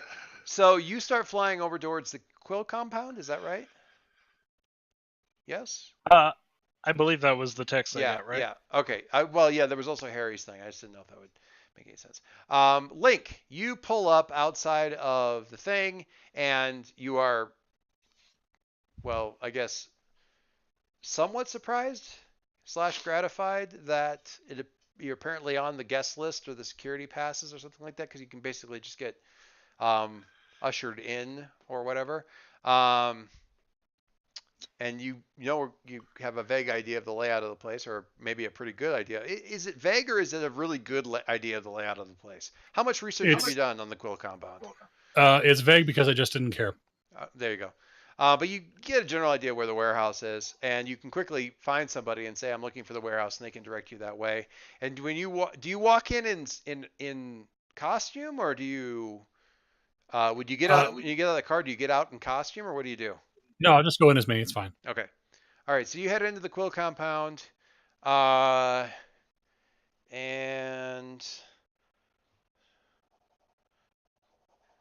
sorry, I'm just making a note here real quick. And there's like 3 people. There's like 3 people there in the warehouse, and they have like. So Jason is laying on the floor. It looks like somebody like found a couple of jackets and put them up under his head. But they haven't moved him. There's a young kind of college age girl. And then like 2 older guys. They both, they're talking between themselves. Say older, in their 30. One of them's in his 30s. One of them's probably a little bit older than that. Oh yeah, that's all. And yeah, and he's like, "Hey, what you Leo?" Yeah. Hi, I'm Ed. I guess Is Leo all in his no, armory? he's not. He's just in his He's regular just normal. school clothes. Okay. So are you a friend of Mr. Quills? Oh yeah, I guess you could say that. Okay. Hey, way to engender confidence. So I prefer the term frenemies. he's been It's accurate. he's not completely out. He's like muttering and stuff. He doesn't smell like he drank anything. Alicia. No, green, purple. Oh. What? Camels. Green and purple. Antarctica. Maybe they Smells changed. nice. Maybe they changed color. Spider. Maybe they changed color with a mood. Mood eyes. Mood eyes. Lightning powered mood eyes. Okay, do you guys have like a neurology lab or something in here? I Just drag mean, them in there. I'm sure they do, but I don't know where it is. We just work in the warehouse. I mean, we didn't know, and we kind of called 911, but it's kind of. I mean, maybe if we can get a hold of the people who kind of run the joint when he's not in charge of stuff. I mean, they might not want him to go to the hospital. He has some assistants. I met them once. Like where are those two? Miss, and I don't know what's Barbara's last name. Joseph's. Ms. Josephs. Yeah, she said she was on the way, and don't do anything till she gets here. Can you call her back, please? Yeah, sure. We got to use one of the. He goes and gets like a cordless phone. They're not, but goes and grabs a handset, punches redial, and hello, Miss Josephs. So short version is Leo will introduce himself, tell her what he's here for, and just be like, just tell me what to do. I'm worried about the state of his brain, so I need to get him in the lab and get her to walk us through that. I will send somebody over. How do you introduce yourself to her? Is it Hi, I'm Leo. I'm here with Jason. He ah called me. yes, Link, right? Uh, you have been given free run of the facility within certain parameters. We will send someone over immediately to get you to the lab. Uh, and I think that the very resourceful gentleman there at the warehouse, if you could put me on speakerphone. I will. I am sure that the very resourceful gentleman there at the warehouse will be able to jury rig a gurney of some sort that will get Mr. Quill to the lab as quickly, and as safely as possible. Yes, ma'am. Right away. You think we can move him? I mean, he doesn't look like he's got a crack on his head or anything. So you guys hang up. They can get like a pallet truck kind of thing or something like that, and not not like a forklift, but you know what I mean, like something like the gray Maybe, car. maybe one of those maybe one of those Ripley grabber suits, and just kind of gently pick him up. You know, no, one of the like one of those gray plastic carts that people like Yeah. IT guys use to move stuff, but a little bit bigger than that. They can kind of put them on that. The IT cart. The IT cart, right? And they can get you back to the lab, and uh, you do weirdly you get a it's weird. You get a text on your phone link, but it's not like a text. It's not a text message. It looks like an Amber Alert. It's not an Amber Alert, but it shows up on your phone like an Amber Alert, and it just says Concord and then OMW at the underneath with a little like cartoon smiley face of his head. And an eggplant. What's no, not an eggplant. Only one person does the eggplants until one of you like consciously does the eggplant. No. That's a running joke in the writers' room now. Just everybody does eggplants. Nobody knows Okay. why. I Anyway. will appraise the Quill Foundation people that there's more people incoming. Please usher them in when they get here. Right. Anybody weird, just send your way. Gotcha. Oh yeah, and I'm opening up security holes. Fine. Well, you did technically. Anyway. All right. So you get Jason over If there. anybody weird shows up, just let them in. I mean, So- they're not wrong. Link, once in the lab, what do you do? So like I had a conversation a while back with Jason in character, and the point that I made then is going to be tested now, which is there's only so many ways, like no matter what your tech base is, whether it's Rossum's robotics and biochemistry and such, or Byron Quill's weird ass lost civilization bullshit, but there's only so many ways you can interface with the brain. And so Leo's going to kind of leverage his common knowledge of that to see if he can diagnose this problem with Jason from that perspective. He's going to try to hook him up to the gear and see what's going on. Okay. He's apparently in some sort of like REM state. Like not deep unconsciousness, but that because REM state's almost like coming almost back to regular consciousness. So very active REM cycles, but not necessarily dream. Well, it doesn't seem like a normal sort of dream cycle. It doesn't seem to have any of that going on. What specifically when you're hooking him up, what sort of are you seeing? Just sort of data, or is this some sort of high tech thing that the Quill Foundation sort of has access to with regards to all this stuff? Is it like brain imaging, like River's brain in Firefly or something like that? Well, I happen to have an AI robot basically parked outside who was built to be the receiving end of this sort of technology. I don't know Dr. Quill stuff, but I know mine. So, like, if you want the comic book version, Sure. like basically we route Jason's brain through Otto and then back here, and we get a visualization of what's going on in his head. Okay. Jason, what's going on in his head right now? Alicia. Okay, it's not the drunken sequence because we need to save that No, for it's when not he's the actually drunken drunk. sequence. I would say Goes it's on in his brain. repeating that last set of images. So it's a some. It looks like a. I don't want to say grainy because the cameras are actually pretty good, but it's obviously Right. it's a video of Alicia Chin standing in front of a table with equipment on it, apparently in the warehouse. Actually, it looks like right where he was found. She presses the keyboard, then turns around, looks up at the POV, Right.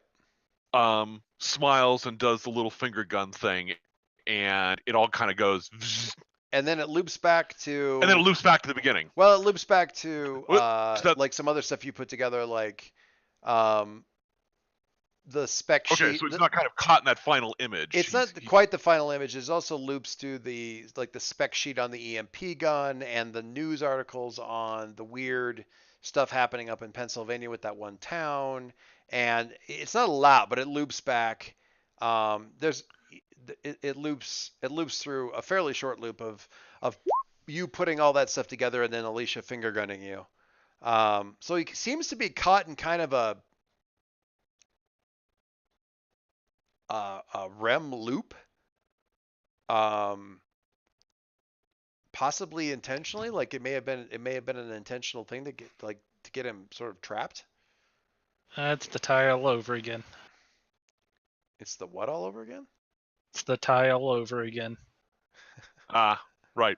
What's his name? Oh, Agent the Warner's tie. Yeah, the tie. Not I exactly, thought you but were gonna say Thai food. No, I don't think it's Thai food. He had Yeah, a there was lot that of incident in Thailand. It was Yeah. oh god, I don't even want to one think night about in that. Bangkok.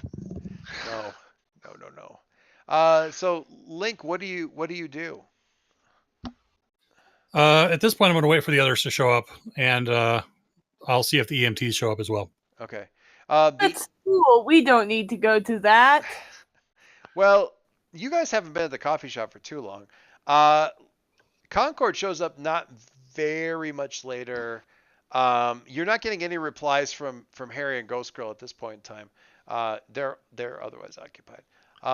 That's Concord gets extra. The EMTs are.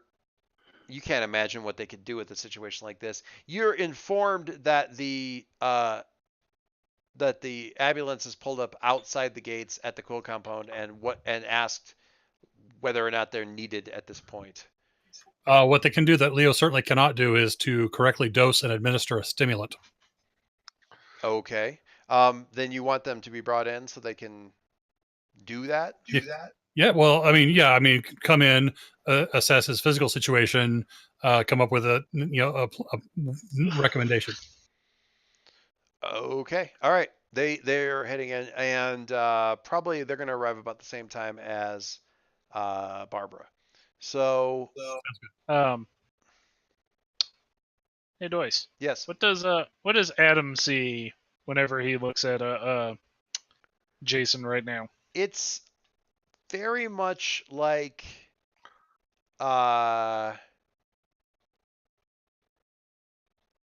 Is his aura churning, perhaps? yeah. It's like somebody who's in the middle of like, I don't want to say a nightmare. It's not that kind of a thing, but certainly somebody. Have you ever had one of those dreams where you're not really dreaming so much as working a problem that you didn't solve while you were awake? So you're just kind of going through a loop of doing the same like tedious ass task over and over and over again. And that's your dream, is like working. I had this morning. My nephew came in early to pick up a school bag, and my dogs like leapt out of their kennels and barked. And it woke me up, and I got back into bed, and I was like, it's just my wife was like, you know, sorry that woke you up, and I'm like, it's fine. The dream was super boring anyway, because it's actually just stressful because you're not even doing a fun dream. You're just doing boring, and it's kind of like that. It's like he's working a problem. So it's a mix of somebody who's dreaming and somebody who's like doing AP math and doesn't want to. So So I I think don't know if anyone wants to. I think Adam knows a thing or two about that, but so I think he's going to sort of turn over to Leo, and while nobody's looking at him, so they don't like put the two of them together, he's just gonna be like, hey, Well, you're in. I Leo. mean, you're in the lab right now. It's just the two of you in the lab until the EMTs get there. Okay. But keep going. But yeah, he's just gonna be like, Leo, yeah, he's not doing great. Um, Who's not doing great, Mr. Amari? Is it you who did not turn in their assignment today?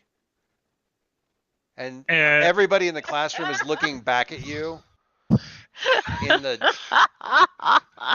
in your like everyone's kind of like looking back, like the whole classroom's like doing that thing where they're all turned and like looking back at you and the teacher, who is apparently in the middle of making a point on the chalkboard or on the whiteboard. which class is this? Like, that's not Adam asking that, but me like when Adam like you're functionally a sophomore. Biology. respiratory response. I'm sorry, Mr. Amari. Respiratory response? I'll be quiet now.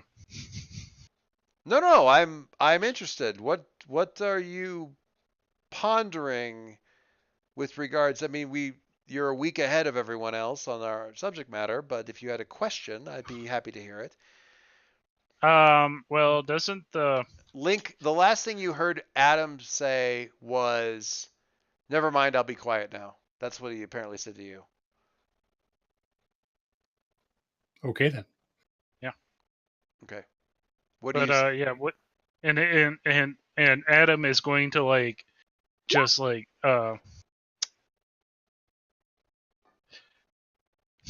mean, you could ask him what to dose Jason on, I guess, to get him well, out I of was this. well, no, what basically what Adam wanted to like try to do was try to like jolt him out of this with his powers. Okay. Like, you know, try to make him see the truth of what he's in and kind of help that Okay. So I knock find it him really free of all interesting this. that everyone wants to use their powers in ways to startle people out of things. So using your powers to jolt Jason out of his predicament. Link wanting me to use my scare against you to All realize I've you're got- not afraid. all I've got is The emotional hammer, control everything and all everything I've got looks is like a emotional nail. control and energy constructs. But And this is teleportation and this is flight. basically tier 1 troubleshooting. It's like you reboot. That's the first thing that you do. Yeah. See if you can reboot. Well, yeah. I mean, you can try certainly. It even makes a certain kind of sense if you can reach out and touch his mind, so to speak. Oh boy.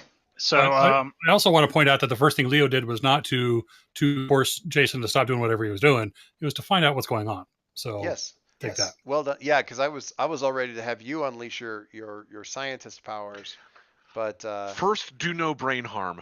especially please if Please. it's my brain.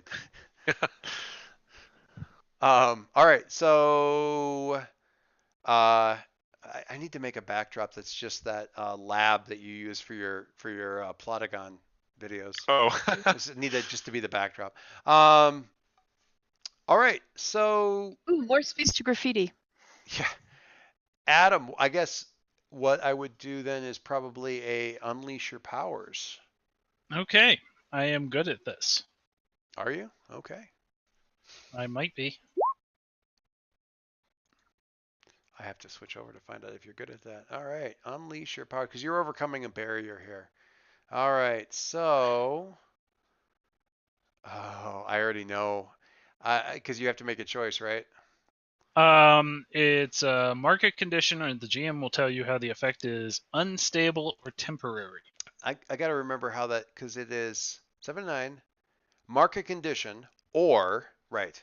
So you can pull him probably back out of this by getting him to see the truth that he's sort of caught in this loop. But it's either going to be it's going to be very difficult stepping into that, or you're not going to be able to maintain it and keep him out of that loop, like keep him up and out of it. Which do you prefer? Um, Well, I prefer might be taking it a little bit far. so I think this is like a nice little moment between Concord and Leo where he's just like, I might be able to pull him out, or I can, but I'm going to have to give in to the concordance a little more, or I'll only have him out for a few seconds, and it'll just be like, what do you think I should do, Leo? Oh man, way to lay it on him. Okay, wait, stop. We're back at the coffee shop. We're up top there. And the sword is not coming down on either shoulder, which was, Harry, you have to admit you were kind of wishing it would. I was just making sure it wasn't coming down on his neck. He sets the point down right in front of you and actually sort of leans it forward so that with the cross braid, the pommel where it meets the cross piece, that the sort of the set right there Mhm. comes down, like leans it forward and until it touches Harry's forehead. And he's kind of holding it just below the crosspiece, kind of holding it by the blade, although that part's not particularly not actually sharp. That spot isn't. And he leans it forward, and you can see kind of, oh god, the special effect that I'm thinking of is one that's actually from the old animated show Reboot, where somebody's sort of enveloped by something. But as the sword comes in contact with Harry, you can see that there is almost lit up from within. It illuminates this kind of. You can't help but think of it as anything but residue, but you can see where Not he's. sparkly gold dust or some other beautiful Well, allegory that it's not necessarily gross at all or anything like that, but it's definitely. ectoplasm. But yeah, it's kind of it's not the drippy kind of ectoplasm, but there's definitely a residual, some sort of stuff on him, and not necessarily like in splotches or anything like that. It just seems to be mixed in with his normal aura. And Lucius is like, yes, I can see. Well, something. This isn't a normal speedster's aura, certainly, and it's definitely supernatural in origin. I would say, uh, definitely something that if you knew what you were looking for, could be traced. If I needed to hunt him for some reason, I'm sure I could actually use this as a means of tracking him in some way, shape, or form. I would say, unfortunately, that your delusional sociopath or psychopath, would it be psychopath? Psychopath. Your delusional psychopath may unfortunately be. He pulls the sword away and tucks it back away. Correct. I'm sorry.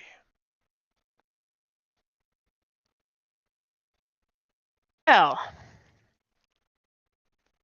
What did you say? I think I only got the last syllable of what it was that you just said.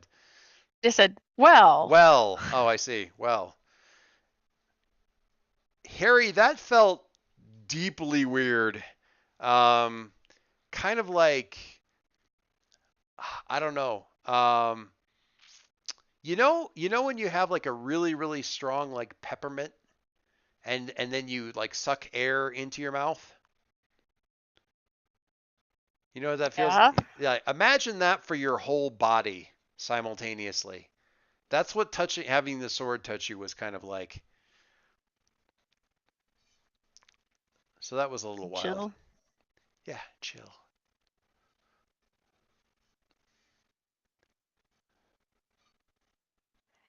Now I'm no happier than I was when I came in here. I understand that this may be troubling, but I don't want you to lose hope. I think that there are ways to address this sort of thing. What I have found in the past is that a zealot, such as this ghost heart that you're talking of, has found a solution to the problem. You should never let yourself believe that there is only one solution to the problem. It's only what you're willing to give up, to sacrifice in order to achieve what you need or want or desire. You may be willing to do something that he would not be willing to do or would not occur to him to do. The solution is not outside of an acceptable solution for you may not be beyond your grasp. I'm not intentionally making him sound like Jim Kirk, by the way. I just No, I'm pondering that because like his solution was just appalling to me. Finding demons and things like that. So as I understand it, that is simply how his abilities work. That may not be his solution to the problem. His solution, I would assume, has to do with quarantining you away from, and he gestures to in Harry's direction, the living. And so I suppose I probably have some of that on me now that I've met, and I do not find myself particularly horrified by that concept. So take some heart in that. I don't think that those, I do not think that those who know you, you seem like a nice person. I don't think that those who know you would regret their association with you or your friendship. So take comfort in that. You may be unintentionally causing this phenomena, but you are not personally intentionally harming them. You are bringing them a good thing. Some would even say hope. I mean, based on what I've seen. you're very kind, sir.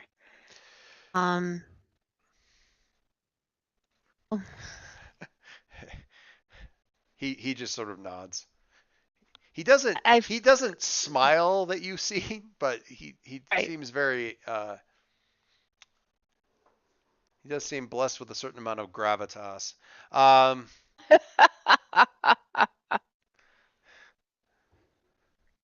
might be able to, as I of course am retired and rarely make use of my weapon these days, but I may be able to put you in contact with someone who's still active that shares many of my abilities and seems to be using them appropriately. He seems like he's a little bit put out admitting that, but you know, he's if you think that you need, I am of course always willing to provide what small mentoring I can in the time that I have available to me. But if you need further assistance from someone with some of the same abilities as myself, I can put you in touch with them.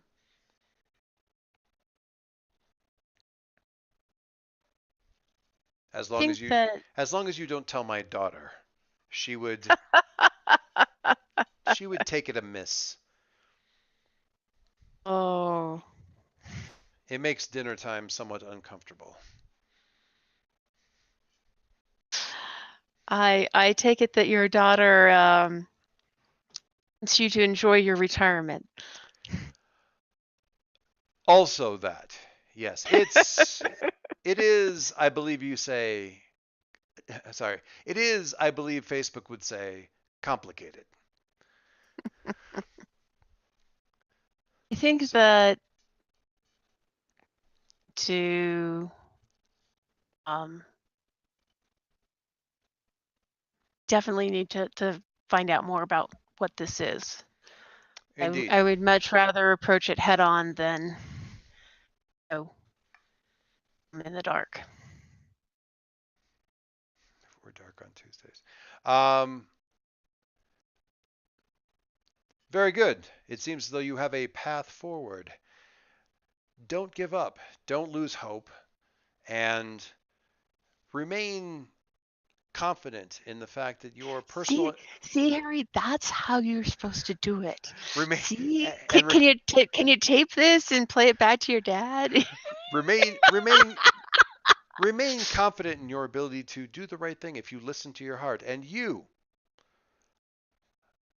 Mr. Gale, are doing the right thing by undertaking uncomfortable activities on the behalf of your companions. It will serve you well. It will serve you well in the long run. Well done.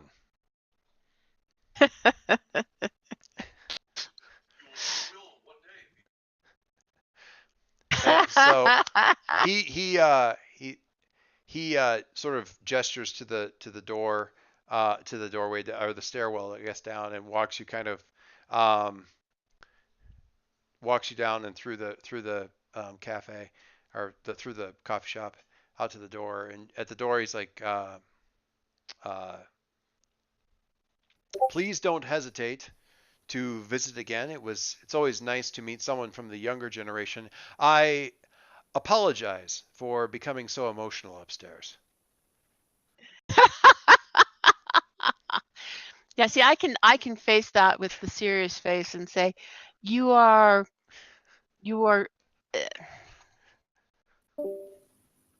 I'm looking for. Or you are being gallant, sir. Thank you very much for your time. No, he's not Mr. Mystery. Anyway, Of that picture.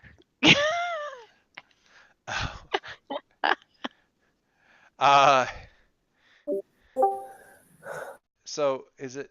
I was wondering if he was one of the guys sitting there at the coffee shop. Oh no. With, but in a polo shirt and sports coat and pork pie hat. That's actually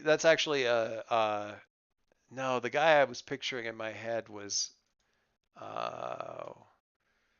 Louis Faison. Hang on. I think I've got a picture of him here. Yeah.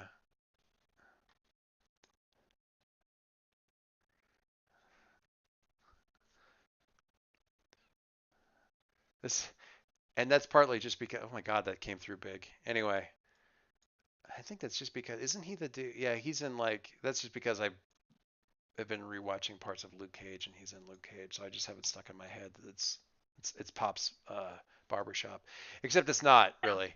And it's a much more, there's a lot of folks because he was in the game for quite a while and knows a lot of folks. Anyway,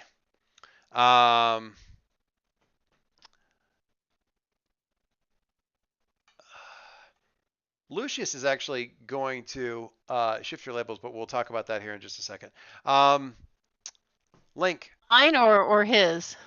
Yes, both yes. of you. Dave, I apologize. This has been all about you, and you haven't gotten to do a damn thing the entire session. I've just been sitting here lying back and thinking of Alicia. God.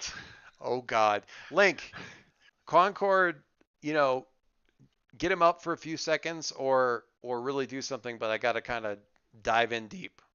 What do you think? I feel this came uncomfortably close to how Jason phrases his, hey, I can use my power, but I have to commit like the next step of my mental suicide to do it. And it's like, maybe don't do that. Why does everybody keep asking me whether or not they should risk their brain for their powers? Damn it. But out loud, he's going to ask Adam. It's like the way you put that, it sounded like calling on the concordance was a bad thing. And if you do this, I want you to think about whether you believe that or not and whether that's a good idea or not. But if you can bring him back, go ahead. Ooh, that was good.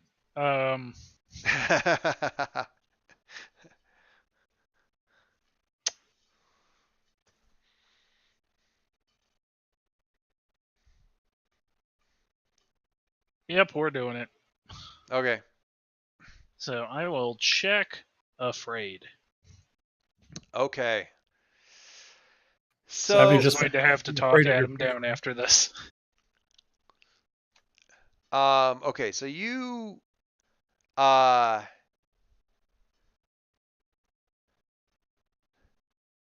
step into uh the warehouse. Um the quill warehouse, and you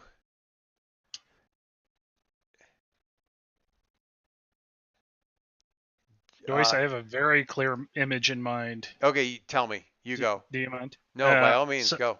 so this is kind of how it's set up. It's like there's that little 10-second loop of, him going through all of this. Uh-huh. And every time it's just like finger gun, finger gun, finger gun. And then Adam kind of steps up right beside him. And it's just in that, like, this would be the time when Adam's voice has that, like, specially colored voice bubble. Yes, I love Or it. in the TV show, it would have like 5 extra voices playing at the same time with that extra little bit of reverb behind it. Nice. But Adam like reaches up and grabs Jason's shoulder, and he just he like looks at him and he's like, "This is not where you are." And as Jason looks down at him, Adam just like he turns his head, and when Jason like follows his gaze, he sees himself lying on the floor there with Adam and Leo both standing over Leo. him. And okay, that kind of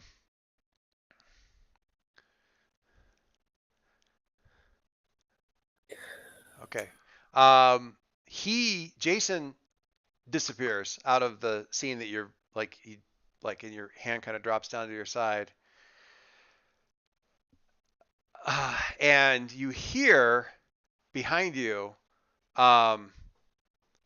the like a female voice say, "Oh, you took away all my fun. Who am I going to mess with now? Oh, luckily you're still here."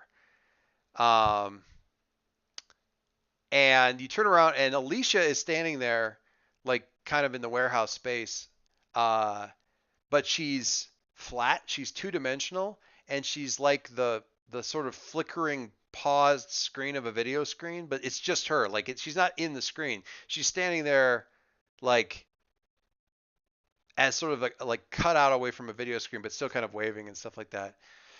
And well, maybe a little bit later.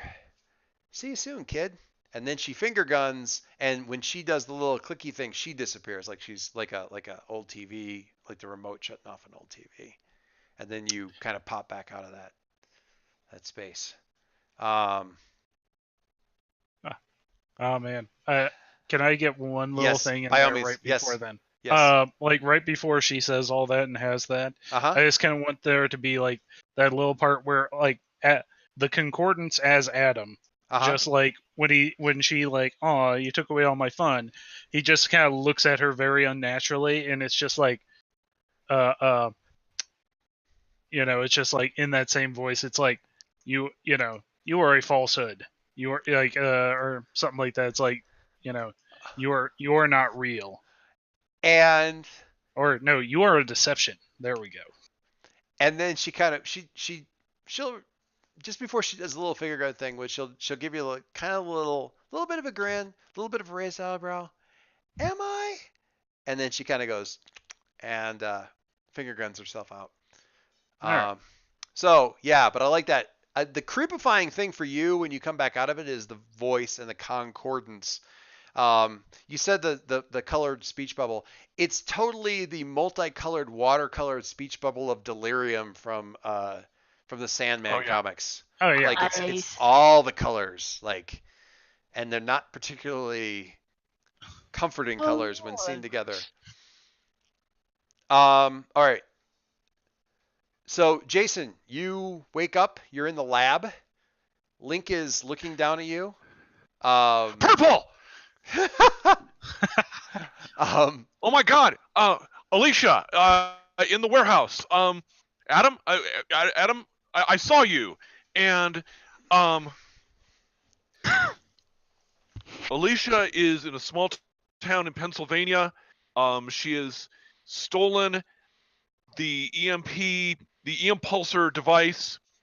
She is trying to use it to break through the dimensional barriers to retrieve her father, which is part of what happened when Harry met her when he was carrying Iconoclast and ended up in the Sepiaverse. And I hope that's enough of a brain dump for the moment, because I think all the rest of them have dribbled out of my ears.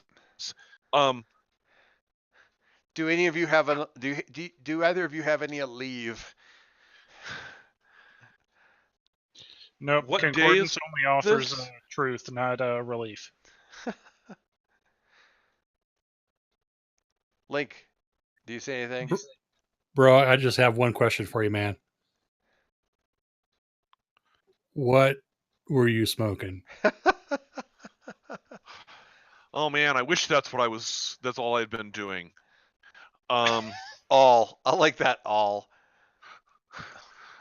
I tapped into all the video footage of Alicia while she was working here in the warehouse. I don't know if she came here looking for the EM pulsar, or if she just kind of stumbled upon it in the time she was here. But I was able to kind of track what she was doing and how she was doing, and in the end she managed. That's how she managed to steal it. But I understand something of what she's doing, with trying to use this EMP pulse to bridge the dimensions to recover her dad. And if she can do that, I might be able to recover my dad too. But if she doesn't do it right, then really bad things could happen. Okay, so you've just gone full ghost heart on us here. I have one extra question for you, because you're sounding a little more coherent now, and you know this woman better than any of us here, clearly, or you at least think about her more. Clearly. Would you rather that she and the Dread Queen be friends or enemies? Because it sounds Oh like they God. want the same thing. Well, I don't. Right. If the Dread Queen appeared when this happened, if they're originally from the Sepiaverse, well, certainly we can't have them be allies. That would not be good, I suspect. I don't know if they're working towards the same purpose, but there's about a dozen scenarios where what Alicia's doing could further the goals of the Dread Queen, at least as much as we've been able to blue sky with those might be. I don't know if it would be enough to tell her that, even assuming she believed me. But we have to do something. Yeah, what you know of Alicia is the potential downside of one person that she doesn't really even know or care about, possibly benefiting from something that she's doing and cares desperately about, is not going to function as much of a deterrent. To be fair, it wouldn't do much to deter you either. True. Hey, you know all those classic comic book tropes where person meets their evil opposite? Yeah. Yeah, that. So, Also, okay, we have to go to Pennsylvania. We have to go to Pennsylvania. I got to go to school. Yes. I gotta ask my mom. Bye. And you kind of click back. Adam just vanishes, and you click back in, and you're standing next to the teacher's desk in AP Lit, and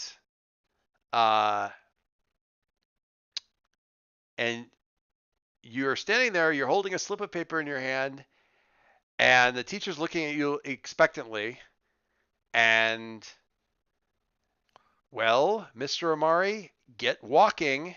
The principal's been called and is waiting. March.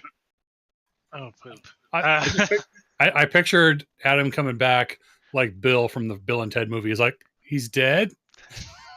Um, he, that's terrible. I love it. That is horrible. You're walking down the hallway and you look at the slip of the paper and it's a behavioral, like sort of a detention slip kind of thing. The only note on it is it's in quotes. Um, uh, you are nothing but a falsehood. Jeez. So, And that's apparently why you're being, because apparently you just told your English teacher that in the middle of class. yep. Whoops. She's also, not for nothing. In a weird voice too. Yeah, she's also like you see her eating a lot at lunchtime with the drama teacher. So that's awesome. Oh poop. Oh poop. Oh, poop. Okay. Margie, real quick. Yes. Lucius wants to shift your mundane up and your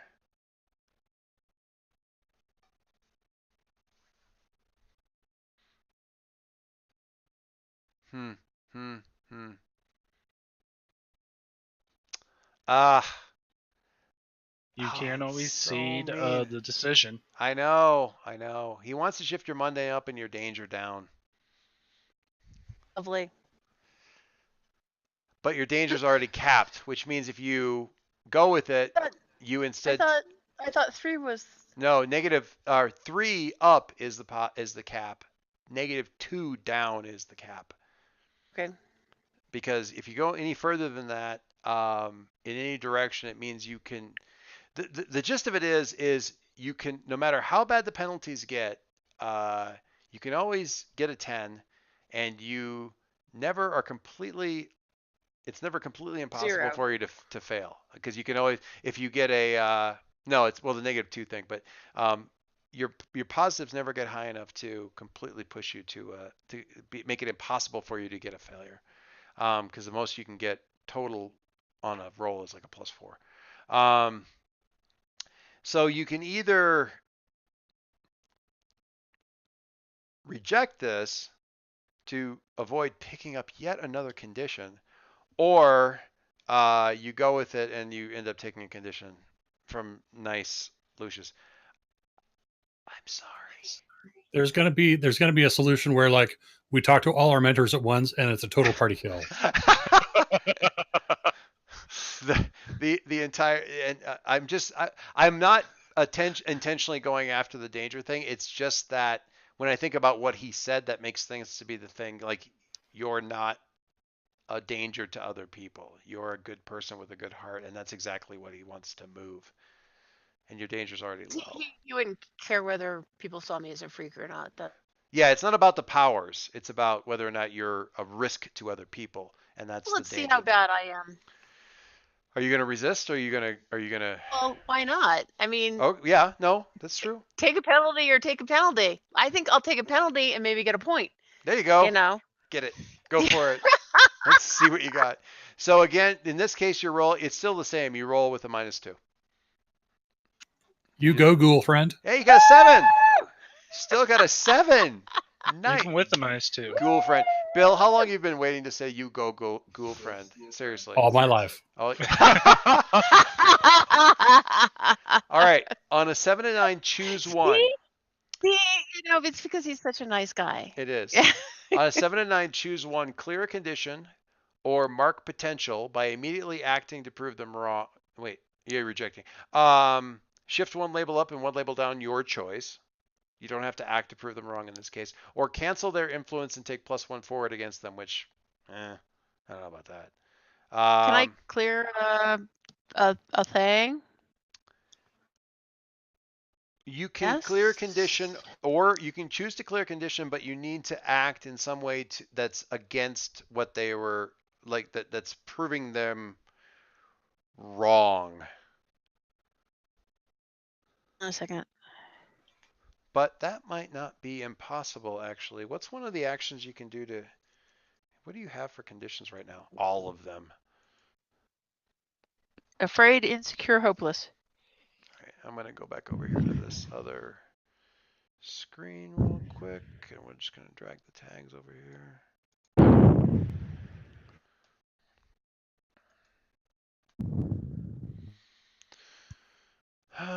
Screen, insecure,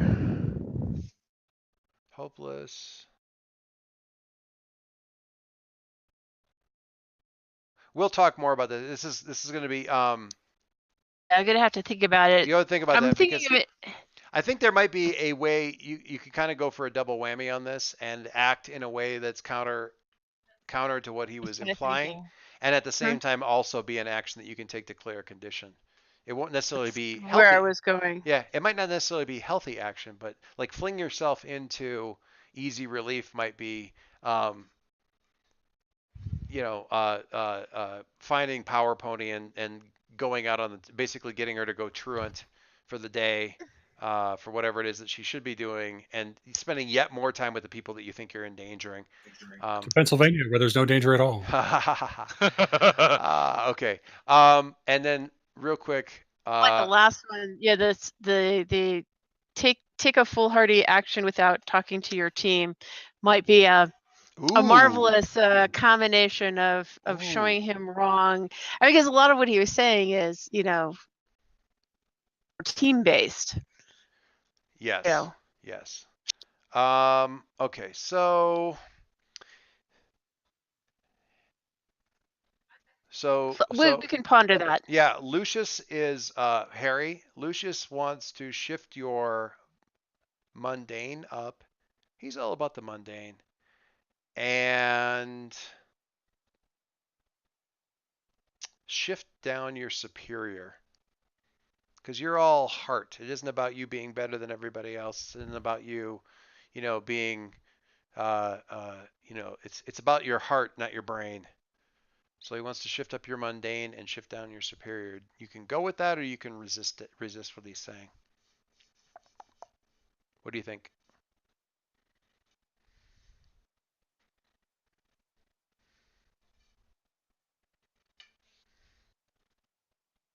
Are you on mute? Did I lose her? Catherine! Is she unconscious? I put her to sleep, didn't I? Damn it, Joyce, not again. All Gonna right. go check. It's She may have fallen asleep. That's fair. It's late. It's late. tired. We went late. All right. While she's checking, I'm gonna pop around the. Oh. Ugh. All right, Dave. Did you grow farther away from the team, closer to the team, or more into your own image of yourself? Sorry, just checking on Catherine. She has indeed fallen asleep. Oh, that's fine. We will loop back to her. I put one of my players to sleep. I am the worst. Dave, in the 5 minutes you actually got to play your guy, did you grow closer to the team, farther away, or into your own image of yourself?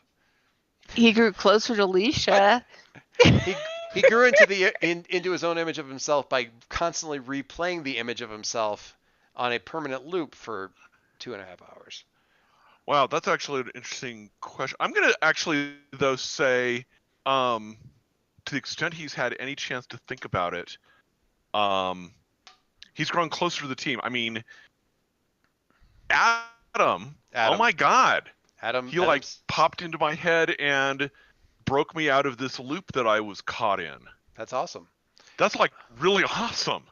Adam, do you have influence over Jason? If not, take some. I do have influence over Jason. Shift him then. I will shift him. Adam, did you grow closer to the team, further away, or into your own image of yourself? I think we're going to slightly rephrase the grow into my own image of myself into grow into the image of the mask. Yeah. Okay. Is that you shifting your own labels? I think that's me shifting my own labels. All right. That's cool. Link. I'm going to say regretfully grew closer specifically to Jason because like when I heard he was in trouble, right, I came running anyway. It's like, I just want to ignore that guy, but I can't. Right. So Jason gets influence. I just can't quit you. So Jason gets to shift Leo's labels.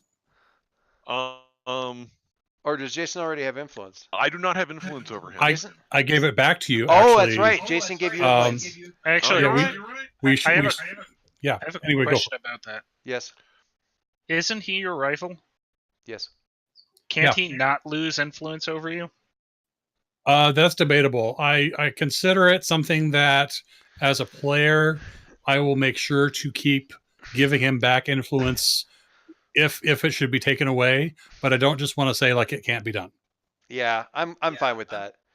It's just he like Dave said, rather facetiously, but still true. He can't quit him, but he can take breaks. He can take angry. Yeah. He can take angry coffee breaks from having influence. Also, influence is granted to the rival when the rivalry is established, but I didn't see anything that literally said you can't not okay. have influence. Yeah, I thought I remembered but- something about that. I could be probably entirely wrong. no, That's fair. But yeah, regardless, I want to make sure that the influence is there most of the time, and so I'll find ways to make sure that happens. But yeah, you're right. From that one scene, you did give Jason influence after that big long talk. So he's got influence right now, and he can shift your labels. Okay. Okay. I will. Margie. I will write that on a sec. Closer to the team, further away from the team, or more into your own image of yourself. I think as a bunch of adults shove you around. Yeah, I think given all of the push me pull you on her and the conditions coming and going, that I have to say I'm growing more into myself. Okay. in a way that only teenagers can by pushing back against adults that are telling them what they are. Yeah. Yes. This is who you are. No, I'm not. Damn it. I am this other thing. I like it. I like it a lot. So that means you get to shift your labels as you see fit. So Hey. you can shift one up, shift one down, and you also have that advance to play with too. So you can pick up an ability, raise a label, all that. I spell Lucius. Lucius. I got it. Lucius. Sure, Lucius. Okay. I'm just making a note for myself. Yep. His superhero identity is, well, would your dad Probably have said wouldn't that? know. I wonder if the dad would have said it. No, he probably would have just said Lucius, because he's not active anymore. He's not much In the game. He's not. Yeah, he's not actively superheroing anymore. He's got a replacement now who's doing it. I'm a little bit, I don't know. I'm happy with it. I'm slightly annoyed with it too, because I sort of typecast a bunch of people right in that little group of people, and I didn't mean to. So whatever. That's just me. All right.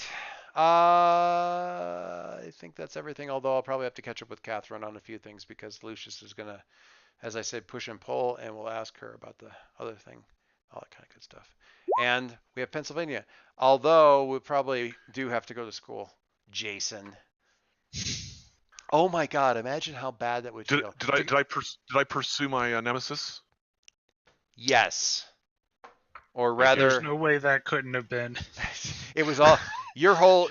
I mean, first of all, I gave you 5 minutes. Secondly, the only thing that you said when you were conscious was about your nemesis and where we have to go to catch her. So yes, I think that qualifies. Okay. That may have been 100%. Catcher, right? Air might- quotes catcher. Well, to pursue, he has to work towards her. As long as you never accidentally call Leo Alicia, I'm fine. I'm gonna be like, things just got super weird. Get out of my car. Anyway, all right. It went late. Thank you guys very much. I'm sorry that I knocked one of my own players out. Oh, It's been a long week. It's band season. You So. have no idea. Yes, She was off doing practice until. and it's end of quarter and every other ridiculous thing. So